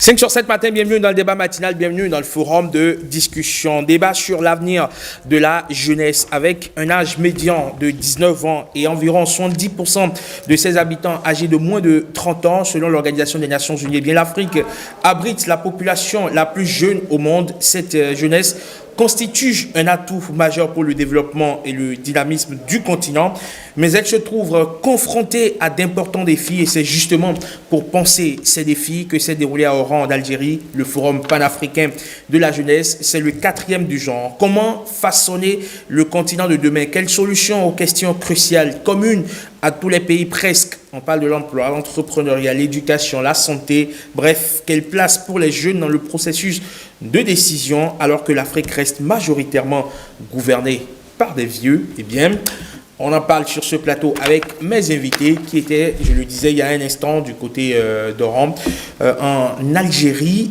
Entre autres, ici sur ce plateau, Rotimi Oyegbade Oyelade, membre de l'Organisation africaine des jeunes. Bonjour et bienvenue. Merci, monsieur le journaliste. Merci pour l'invitation. Comment allez-vous? Très bien, merci. Un plaisir de vous recevoir merci. Sur ce plateau. Merci. Et du côté de la ligne des dames, elles se sont entendues pour rester côte à côte. Andrea Souton, présidente de l'ONG Préservons la vie. Bonjour et bienvenue. Bonjour. Comment allez-vous? Ça va, merci à vous. Bien, merci aussi. Et puis Lydie Muriel Diogo, elle est animatrice à l'Association pour la promotion des ODD, les objectifs de développement durable. Bonjour et bienvenue. Bonjour monsieur. Comment allez-vous? Bien. D'accord, vous allez partager avec nous votre expérience, évidemment, sur ce plateau. Alors, monsieur Oyelade, voilà. Est-ce que vous pouvez nous expliquer le processus de sélection de la délégation béninoise? Comment est-ce que les jeunes qui sont retrouvés en Algérie ont été sélectionnés? Où on s'est réveillé un matin, bon, toi, allons-y, prenons le vol et puis on y va. Merci à vous, monsieur le journaliste. Alors, avant de répondre à cette question, je voudrais noter, n'est-ce pas, que le Forum panafricain de la jeunesse a connu la participation de plus de 600 jeunes qui ont quitté les 4 coins, n'est-ce pas, de l'Afrique. Ce forum panafricain également coïncidait avec la célébration, n'est-ce pas, de son 10e anniversaire de la glorieuse libération algérienne. Et donc, nous avions participé activement. Alors, pour répondre à votre question, nous avions sur les médias sociaux, dans les organisations de la jeunesse, j'ai eu particulièrement, n'est-ce pas, l'appel à candidature. Et, n'est-ce pas, j'ai candidaté. Après cela, dans cet exercice, j'ai mis, n'est-ce pas, un relief sur mes capacités managériales, les capacités de leadership, les actions, n'est-ce pas, que nous avions menées à l'Organisation africaine des jeunes pour les États-Unis d'Afrique en termes de sensibilisation, d'information, de renforcement, n'est-ce pas, des capacités des plus jeunes, n'est-ce pas, en l'occurrence les apprenants. Candidats au BPC, au baccalauréat depuis de 12 ans à Cotonou, tout ça a été mis dans la balance et je pense que c'est tellement ça qui a pesé dans la balance pour que je sois sélectionné ainsi que mes collègues. Alors, Andrea, comment est-ce que vous partagez avec votre expérience de sélection et quels étaient vos principaux objectifs en participant à ce forum panafricain des jeunes? D'accord, merci à vous pour l'invitation. Ma sélection à moi était basée sur mes actions communautaires, mon leadership et je voudrais dire que nous avons tous été sélectionnés sur cette base-là. D'accord. Alors, vous êtes président de l'ONG Préservons la vie. C'est une ONG qui intervient dans quel domaine d'activité? Dans le leadership féminin. D'accord. Entre autres, vous faites quoi? Entre autres, vous faites quoi au sein de des activités? Je suis la présidente de l'ONG. J'organise les activités de sensibilisation. C'est une ONG récente. D'accord. Nous sommes encore donc naissantes et nous organisons des activités de sensibilisation sur le leadership féminin surtout. Actuellement, qui est un sujet en vogue actuellement. Donc, et quelle est la cible de vos actions? Oui, déjà, ce sont les femmes. Est-ce qu'il y a une tranche d'âge? Est-ce que vous préférez travailler sur des jeunes, sur des Nous avons préféré travailler avec tout le monde. Il n'y a pas, plutôt avec les jeunes, toutes les jeunes femmes du Bénin. Donc, il n'y a pas vraiment de tranche d'âge, si ce n'est la tranche qui était exigée par l'Union africaine 18 à 35. D'accord. Très bien. Quels étaient vos principaux objectifs à ce forum? Alors, l'objectif était de représenter valablement le Bénin en tant que jeune, béninoise auprès de mes pairs présents ici. Et l'autre chose, c'était le renforcement de capacité. Alors, il y a un téléphone qui sonne. Donnez-le-moi, il n'y a pas de problème. Voilà. Donnez-moi. Voilà. Apparemment, il y a quelqu'un qui tente de vous joindre parce qu'il vous a peut-être vu à la télé. Donc, allons-y. Comment ça c'était? Alors, donc, je parlais de nos objectifs. C'était de représenter le Bénin valablement et également de renforcer nos capacités en termes de leadership, en termes d'entrepreneuriat, en termes d'opportunités d'emploi. Et aussi le réseautage, qui est très important aujourd'hui. D'accord. Voilà. Quels sont les thèmes ou ateliers auxquels vous avez participé et qu'est-ce qui vous a intéressé dans cet attelage-là? En parlant de santé tout à l'heure, avant notre arrivée sur le plateau, moi j'ai participé particulièrement à plusieurs séances, mais celle qui m'a marquée était la séance sur la santé et le bien-être. Nous avons partagé avec nos pairs des témoignages qui ont conduit à la création d'ONG, au renforcement de capacités au sein de ces ONG-là. Donc pour moi, ce sera la session santé et bien-être. Voilà. D'accord. Alors, Lydie Muriel Diogo, vous êtes animatrice à l'Association pour la promotion des ODD. C'est quoi cette association? Merci, monsieur le journaliste. L'Association pour la promotion des ODD, APOD, est une association qui promeut l'appropriation et la vulgarisation des objectifs 2030 des Nations Unies. Nous sensibilisons les jeunes en matière des objectifs de développement durable. Nous éduquons aux ODD, éducation aux ODD en milieu scolaire, au niveau d'autres associations et dans nos communautés aussi. D'accord. Vous étiez aussi à ce forum panafricain de la jeunesse. Bien sûr. Qu'est-ce que vous avez fait particulièrement là-bas, vous? Au Forum panafricain de la jeunesse, j'ai représenté le Fonds des Nations Unies pour la population et l'Association pour la promotion des ODD. Et à ce forum, j'ai participé au marketplace où j'ai exposé la ressourcerie ODD en sensibilisant mes pairs, les jeunes qui étaient présents à ce forum sur les différents ODD, les objectifs de développement durable, les 17 objectifs de développement durable. En dehors de ça, j'ai participé à d'autres ateliers, notamment l'atelier qui porte sur l'éducation, d'autres ateliers qui portent sur l'engagement citoyen et qui mettent l'accent sur, ceux qui changent leur communauté. D'accord. D'autres ateliers, notamment l'atelier qui porte sur les droits sexuels et santé reproductive. D'accord. Qu'est-ce que ce forum, vous particulièrement, vous a apporté? Ce forum m'a permis de me ressourcer en matière de leadership et d'engagement citoyen. D'accord. Ça m'a permis de rencontrer d'autres jeunes leaders africains et j'ai changé beaucoup d'idées avec eux, ce qui va me permettre maintenant d'agir efficacement de nouveau dans ma communauté. Très bien.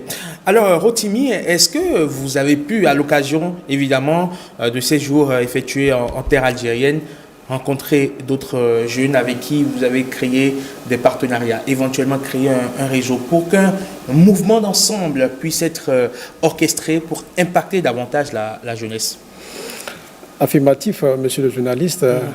Il faut dire que, comme l'a dit mes prédécesseurs, l'une des activités marquantes, n'est-ce pas, c'est le projet ambitieux 1 Million Nest Living, qui vise, n'est-ce pas, à rassembler plusieurs jeunes, n'est-ce pas, afin d'atteindre un objectif commun à grande échelle. Alors, c'est, n'est-ce pas, dans plusieurs domaines, ça peut être dans le domaine de santé, dans le domaine de l'économie, de l'environnement. Alors, nous avions réseauté avec d'autres jeunes qui ont, n'est-ce pas, qui sont dotés, n'est-ce pas, de compétences dans plusieurs domaines.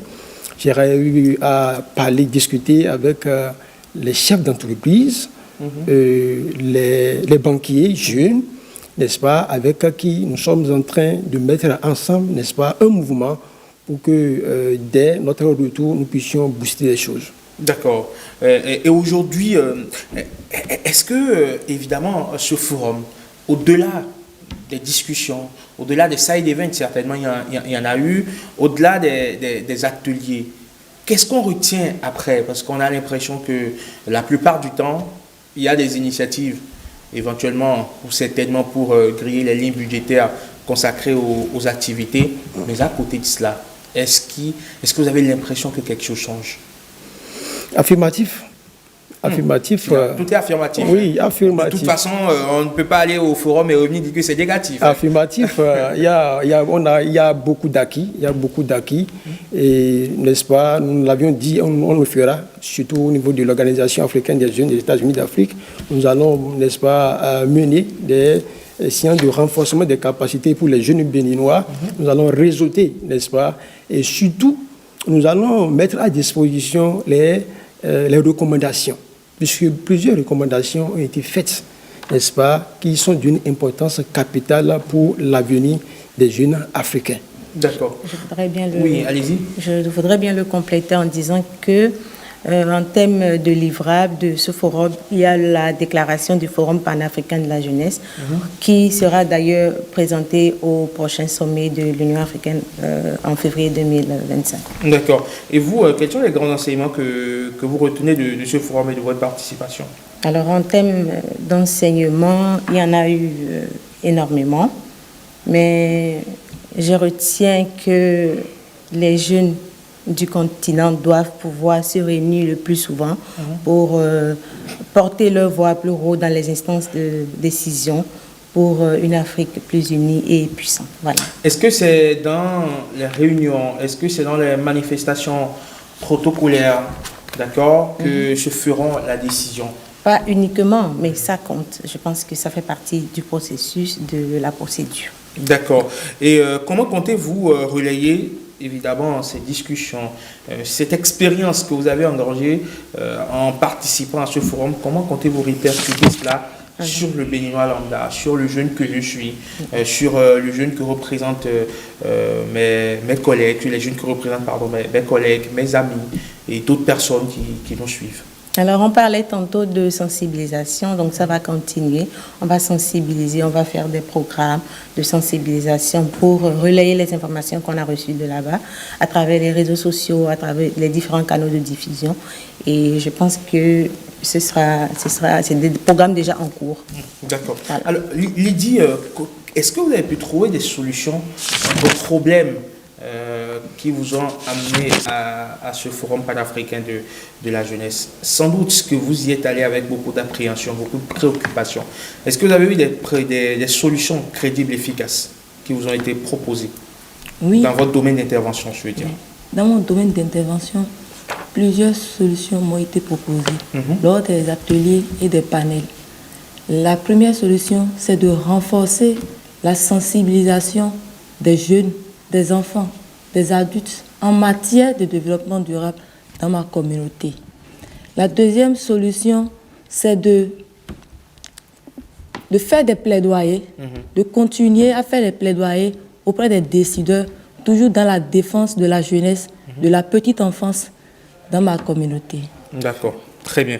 Alors, Rotimi, le forum a été sanctionné par une déclaration dite d'Oran qui appelle à un certain nombre d'engagements des États membres en faveur des jeunes. Comment entendez-vous obtenir l'engagement, d'accord, des autorités béninoises pour l'application concrète de ces recommandations au profit des jeunes? Merci beaucoup, monsieur le journaliste. Avant de répondre à cette question, je voudrais, n'est-ce pas, souligner un aspect. Les échanges ont été très enrichissants. Ils sont basés sur les défis, n'est-ce pas, continentaux auxquels nous, jeunes Africains, nous sommes confrontés. On les connaît tous, hein. Affirmatif. Le chômage, voilà. L'accès illimité à la technologie, à l'Internet, l'accès limité. L'accès limité, pardon, n'est-ce pas, à l'éducation de qualité, n'est-ce pas, il y a le problème du changement climatique, alors, etc., etc. Donc, plusieurs approches de solutions ont été faites et je pense que nous allons regrouper tout ça, travailler avec d'autres jeunes leaders, n'est-ce pas, pour faire entendre la voix, n'est-ce pas, des jeunes africains et précisément la voix des jeunes béninois. Alors, revenons à votre question. Je pense que nous sommes en train de mettre en place un partenariat qui va certainement faire bouger les choses chez nous, surtout au Bénin. Alors, nous entendons mettre à disposition cette déclaration, discuter avec les autorités politico-administratives, d'abord à partir, n'est-ce pas, de la base, c'est-à-dire les chefs d'arrondissement, pour qu'ensemble nous puissions savoir quelle est la démarche à mettre en place pour que nous puissions atteindre, n'est-ce pas, les changements auxquels nous aspirons.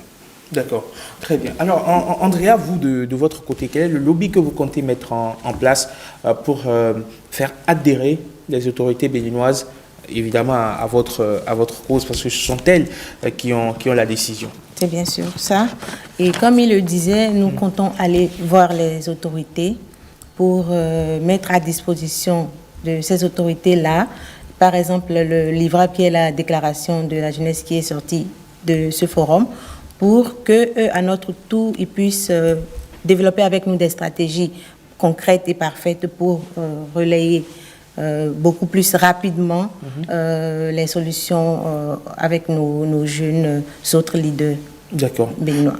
Et du côté de Lydie, quels sont les défis que vous anticipez dans la mise en œuvre des solutions discutées à Oran? Après Oran, évidemment, la vie doit continuer. Oui. Le principal défi, c'est l'insuffisance des moyens de financement. par rapport au projet que nous allons entreprendre. Et deuxième, c'est la mobilisation des jeunes, surtout en milieu rural. Parce que ce n'est pas seulement les jeunes qui sont en milieu urbain qui auront l'accès à l'information ou bien à toutes les notions que nous avons reçues à Oran. Mais ceux qui sont issus des milieux ruraux aussi ont le droit de recevoir tout ce que nous avons reçu à Oran. D'accord. Comment ce forum peut-il influencer vos actions ou initiatives au sein de vos organisations personnelles, au sein de vous, votre organisation, par exemple, à l'Association pour la promotion des ODD?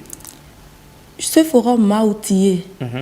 J'ai eu beaucoup d'engagement, de bagages au cours de ce forum. Et ça va me permettre maintenant d'agir positivement en matière de la promotion des objectifs de développement durable dans ma communauté, notamment l'ODD 4, éducation de qualité, ODD 5, égalité entre les sexes, l'ODD 16, mesures relatives de lutte contre les changements climatiques. D'accord. Vous les maîtrisez, hein, les ODD au bout des doigts. L'ODD 13, ODD 13, mesures aussi. relatives. 13, hein. 13, mesures relatives de lutte contre les changements climatiques. D'accord. Alors, Rotimi, vous, membre de l'Organisation africaine des jeunes, après Oran, quelle est la suite? Merci. Après Laurent, nos capacités d'ailleurs ont été renforcées dans le domaine de leadership et de l'engagement, sans oublier les opportunités, n'est-ce pas, de formation et d'emploi auxquelles nous avions été formés, nous avons été informés pour ça, que nous mettons à la disposition, n'est-ce pas, des jeunes, comment candidater, au statut doit avoir le CV, comment il faut travailler à l'international. Beaucoup d'opportunités, on va mettre cela à la disposition des jeunes béninois. Et à part ça, des séances de renforcement des capacités, des séminaires pour que, n'est-ce pas, qu'il y ait du changement. D'accord. Andrea, aujourd'hui, on se rend compte que lorsque vous voyez un peu la configuration politique dans pas mal de pays africains, il y a une forme déjà soit d'instabilité dans pas mal de pays, il y a une forme de longévité au pouvoir, les jeunes sont dirigés par des vieux alors que les jeunes représentent la grande masse de la population. Comment est-ce que les jeunes font pour évidemment prendre les choses en main? Alors, je voudrais dire que ça a déjà commencé avec ce genre de forum, à notre participation très, très active à ce genre de forum. C'est le moment de penser à prendre plus de responsabilités maintenant, à accepter déjà ces responsabilités-là qui pourront éventuellement nous être confiées pour diriger nous aussi à notre tour, pour apporter les solutions déjà de ce qu'on nous apprend déjà maintenant, pour avancer. Et voilà, je pense que c'est déjà ça. Ça a été pour vous un réel plaisir d'avoir pu participer à ce forum panafricain? Ça a été un privilège, un énorme plaisir. Ça s'est étalé sur combien de jours? Du 1er au 4. C'était du 1er au 4. Oui. Et le premier jour a été, c'était la journée internationale des jeunes de l'Union africaine. Et c'était la célébration. Je pense que c'était très bien. D'accord. Que retenez-vous, d'accord, aujourd'hui encore de ce sommet? Est-ce que vous avez pu faire des rencontres intéressantes pour la suite de votre parcours? Bien sûr, des rencontres très, très, très intéressantes. Et déjà, pour compléter ce que Rotimi disait, en dehors des panels, des activités, il y a eu des opportunités d'emploi. Il y a eu l'Union africaine qui... Des opportunités d'emploi? Bien sûr. De formation? Oui, et de formation, voilà. Donc, il y avait des stands où l'Union africaine a délégué le corps des jeunes volontaires, dont je suis le pur produit. Très fière. J'encourage d'ailleurs les jeunes béninois à postuler pour faire partie de ce programme-là, parce que c'est pour un début de carrière, c'est parfait. Donc, le volontariat? Oui, le volontariat de l'Union africaine. D'accord. Voilà, donc nous avons eu beaucoup d'opportunités. Nous avons appris comment faire les CV adaptés aux organisations internationales, les lettres de motivation, etc. Et donc, nous avons tiré beaucoup de choses de cette opportunité. À la base, vous avez quoi comme formation? Je suis gestionnaire de projet. D'accord. Et j'ai travaillé avec l'Union africaine en tant que financière et également avec avec les Nations Unies à la MINUSCA aussi. D'accord, très bien. Donc vous avez quand même un petit parcours à votre actif que vous faites valoir. Allez, on va faire un dernier tour de table, madame ou mesdames, monsieur, puisqu'il n'y a qu'un seul monsieur invité évidemment sur ce plateau. Lydie, comment est-ce que vous comptez capitaliser tout ceci pour la suite? La suite, je compte continuer dans mes actions communautaires. D'accord. Persévérer dans mes actions et toujours impacter ma génération et la génération future de façon positive. D'accord. Merci beaucoup. Rotimi? Oui, je pense que c'est essentiellement ça. Il y a dit, nous allons continuer à impacter, n'est-ce pas, à notre génération pour, n'est-ce pas, qu'un impact, n'est-ce pas, soit vraiment remarquable. D'accord. Pour les compléter, nous allons également créer des partenariats durables avec nos pairs des 54 autres pays membres de l'Union africaine pour développer des sujets très importants aussi. Très bien. Merci beaucoup d'être passé sur 5 sur 7 matin faire le point de ce forum, de ce 4e forum panafricain des jeunes qui s'est déroulé donc du 1er au 4 novembre à Oran. Vous étiez également avec quelqu'un bien connu ici, Maurice Tonton, qui était avec vous à Oran. Vous le connaissez, Maurice Tonton? Vous l'avez vu là-bas, il était sage. Très sympa. Très sympa. Oui, très sympa. Il faut dire que même cette séance, la dernière journée a été marquée par la plantation, n'est-ce pas, d'arbres. D'accord. Voilà, où le Bénin a été représenté, n'est-ce pas, pour la protection de l'environnement et la planète. D'accord. Allez, messieurs, on vous souhaite beaucoup de courage dans la voie que vous avez choisie.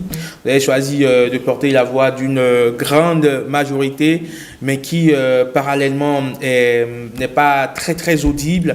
Vous avez décidé de prendre les choses en main, de prendre votre destin en main et évidemment de vous conformer à cette, à cette pensée de Frantz Fanon, qui sonne aujourd'hui comme presque une maxime. Évidemment, chaque génération doit, dans une relative opacité, découvrir sa mission, l'accomplir ou la trahir.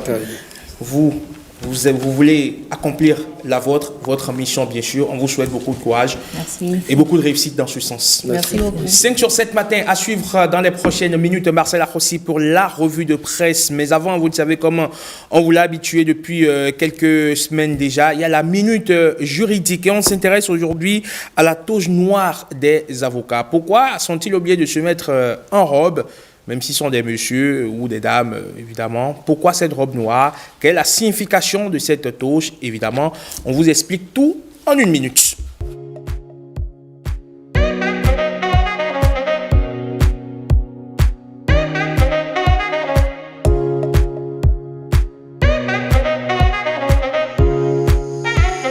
La robe d'avocat a, dès son origine, une double signification. Elle représentait déjà le symbole, bien sûr, de la dignité, mais également de la puissance, puisqu'elle avait pour origine religieuse.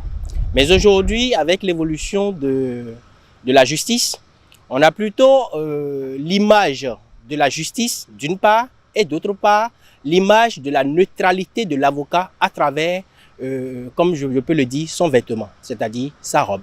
Un avocat ne saurait représenter son client à la barre sans être habillé dans sa robe d'avocat. C'est d'ailleurs une obligation prévue par les tests qui organisent cette profession-là. Et comme exemple, cette année déjà, le règlement intérieur harmonisé des barreaux de l'espace UEMOA prévoit déjà en son article 40 que l'avocat est tenu donc de se mettre dans sa robe lorsque celui-ci veut officier devant les juridictions. Et d'ailleurs, l'alinéa 2 précisera que le défaut de cela sera sanctionné comme étant une faute professionnelle.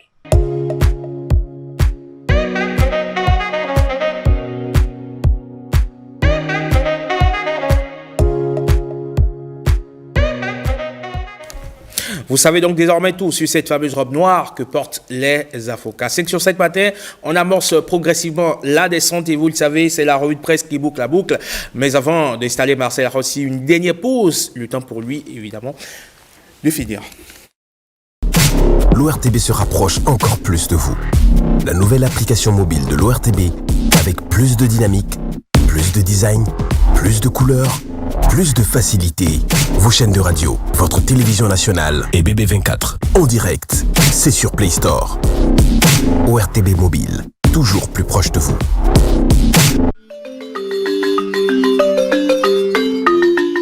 Vous êtes une entreprise publique ou privée légalement constituée au Bénin.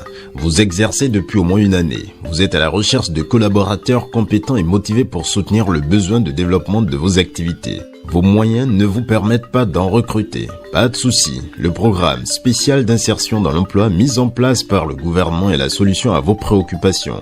De nombreux candidats à l'emploi y sont inscrits pour répondre à vos attentes.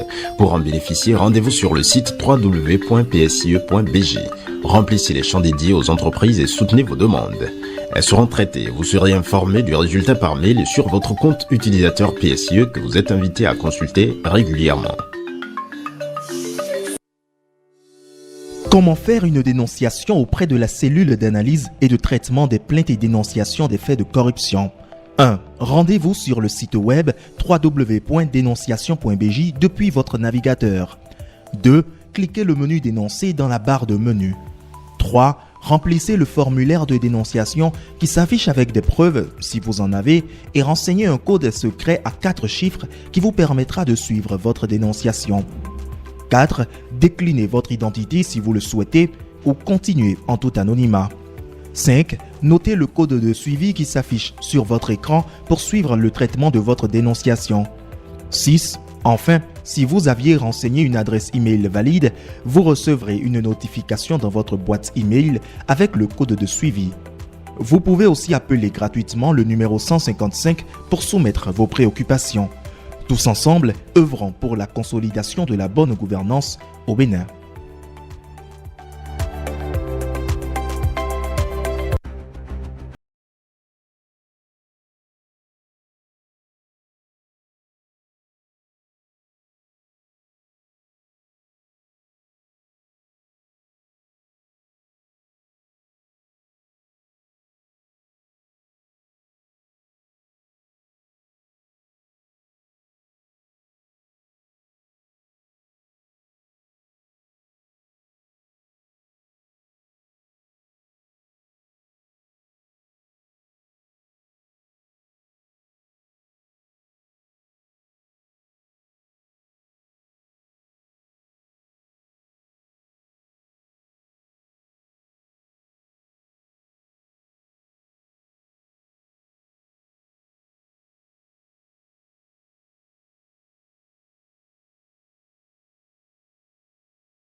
« 5 sur 7 matin, la revue de presse de Marcel Rossi. Marcel, à la une ce matin, évidemment, face à Talon, existe-t-il encore une opposition? C'est une interrogation. À la une du quotidien, Le Soleil Bénin Info, notamment, normalement, oui à la question, mais non semble affirmer Le Soleil Bénin Info, arguant que les démocrates s'égarent dans une alliance illusoire. Visiblement, les démocrates n'ont pas conscience des attentes du peuple, écrit le journal, car derrière cette initiative de concertation, une question cruciale se pose. Que peut bien apporter cette alliance avec des partis sans élus, ni parlementaires, ni conseillers, ni maires? Que peuvent apporter des formations sans aucune assise institutionnelle à une lutte d'opposition qui réclame des acteurs aguerris et influents?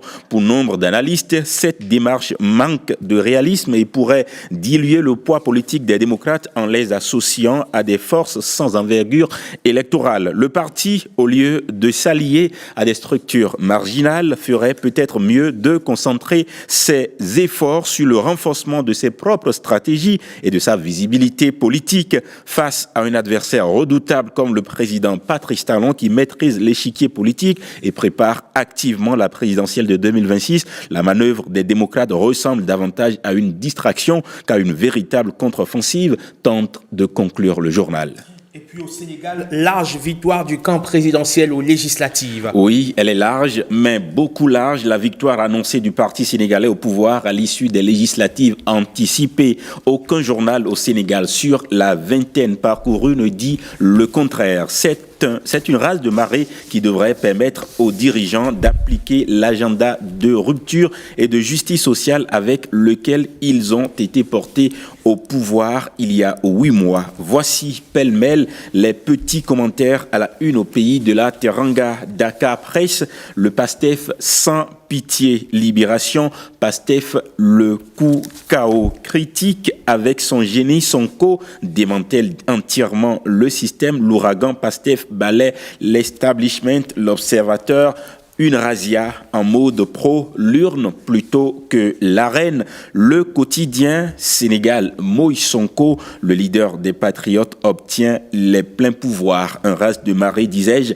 Le PASTEF arrive donc en tête dans une grande majorité des centres de vote dont les médias ont annoncé les résultats provisoires au fur et à mesure de leur affichage.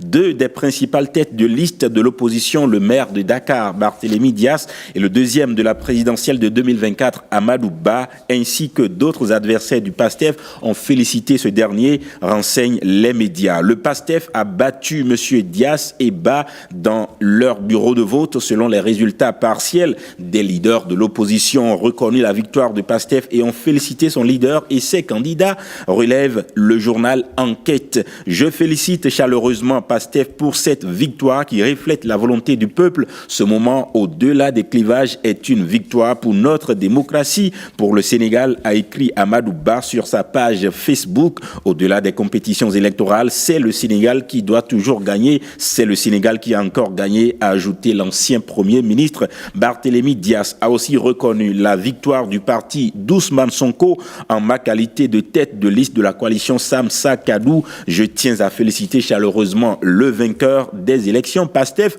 pour sa victoire, a réagi M. Dias sur sa page Facebook. J'exhorte le camp présidentiel à désormais se pencher sur la satisfaction des besoins des Sénégalais, a écrit l'opposant Bougane Gueye. Dani, l'un des colistiers du maire de Dakar, rapporte les journaux. La majorité pourrait être écrasante au Parlement sénégalais. Bravo à la jeunesse compétente. Merci Marcel aussi. C'est moi. Et voilà donc qui vient mettre un thème à la matinale 5 sur 7 matin ce lundi 18 novembre 2024.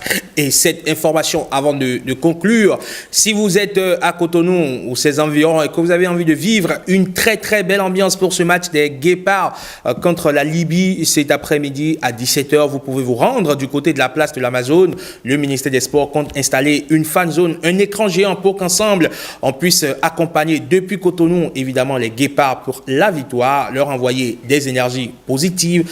Venez en jaune, tous en jaune à la place de l'Amazone, la fan zone que nous propose le ministère des Sports. Et voilà qui vient mettre un terme à la matinale 5 sur 7 matin de ce lundi 18 novembre 2024. Merci à toutes les équipes rédactionnelles et techniques réunies autour de Émile Huenayon. Retrouvez-nous demain. Demain, quand il sonnera très exactement 7h, 6h en temps universel. D'ici à là, portez-vous très bien. Bon lundi à tous et à chacun. Paix et joie dans le monde. Salut.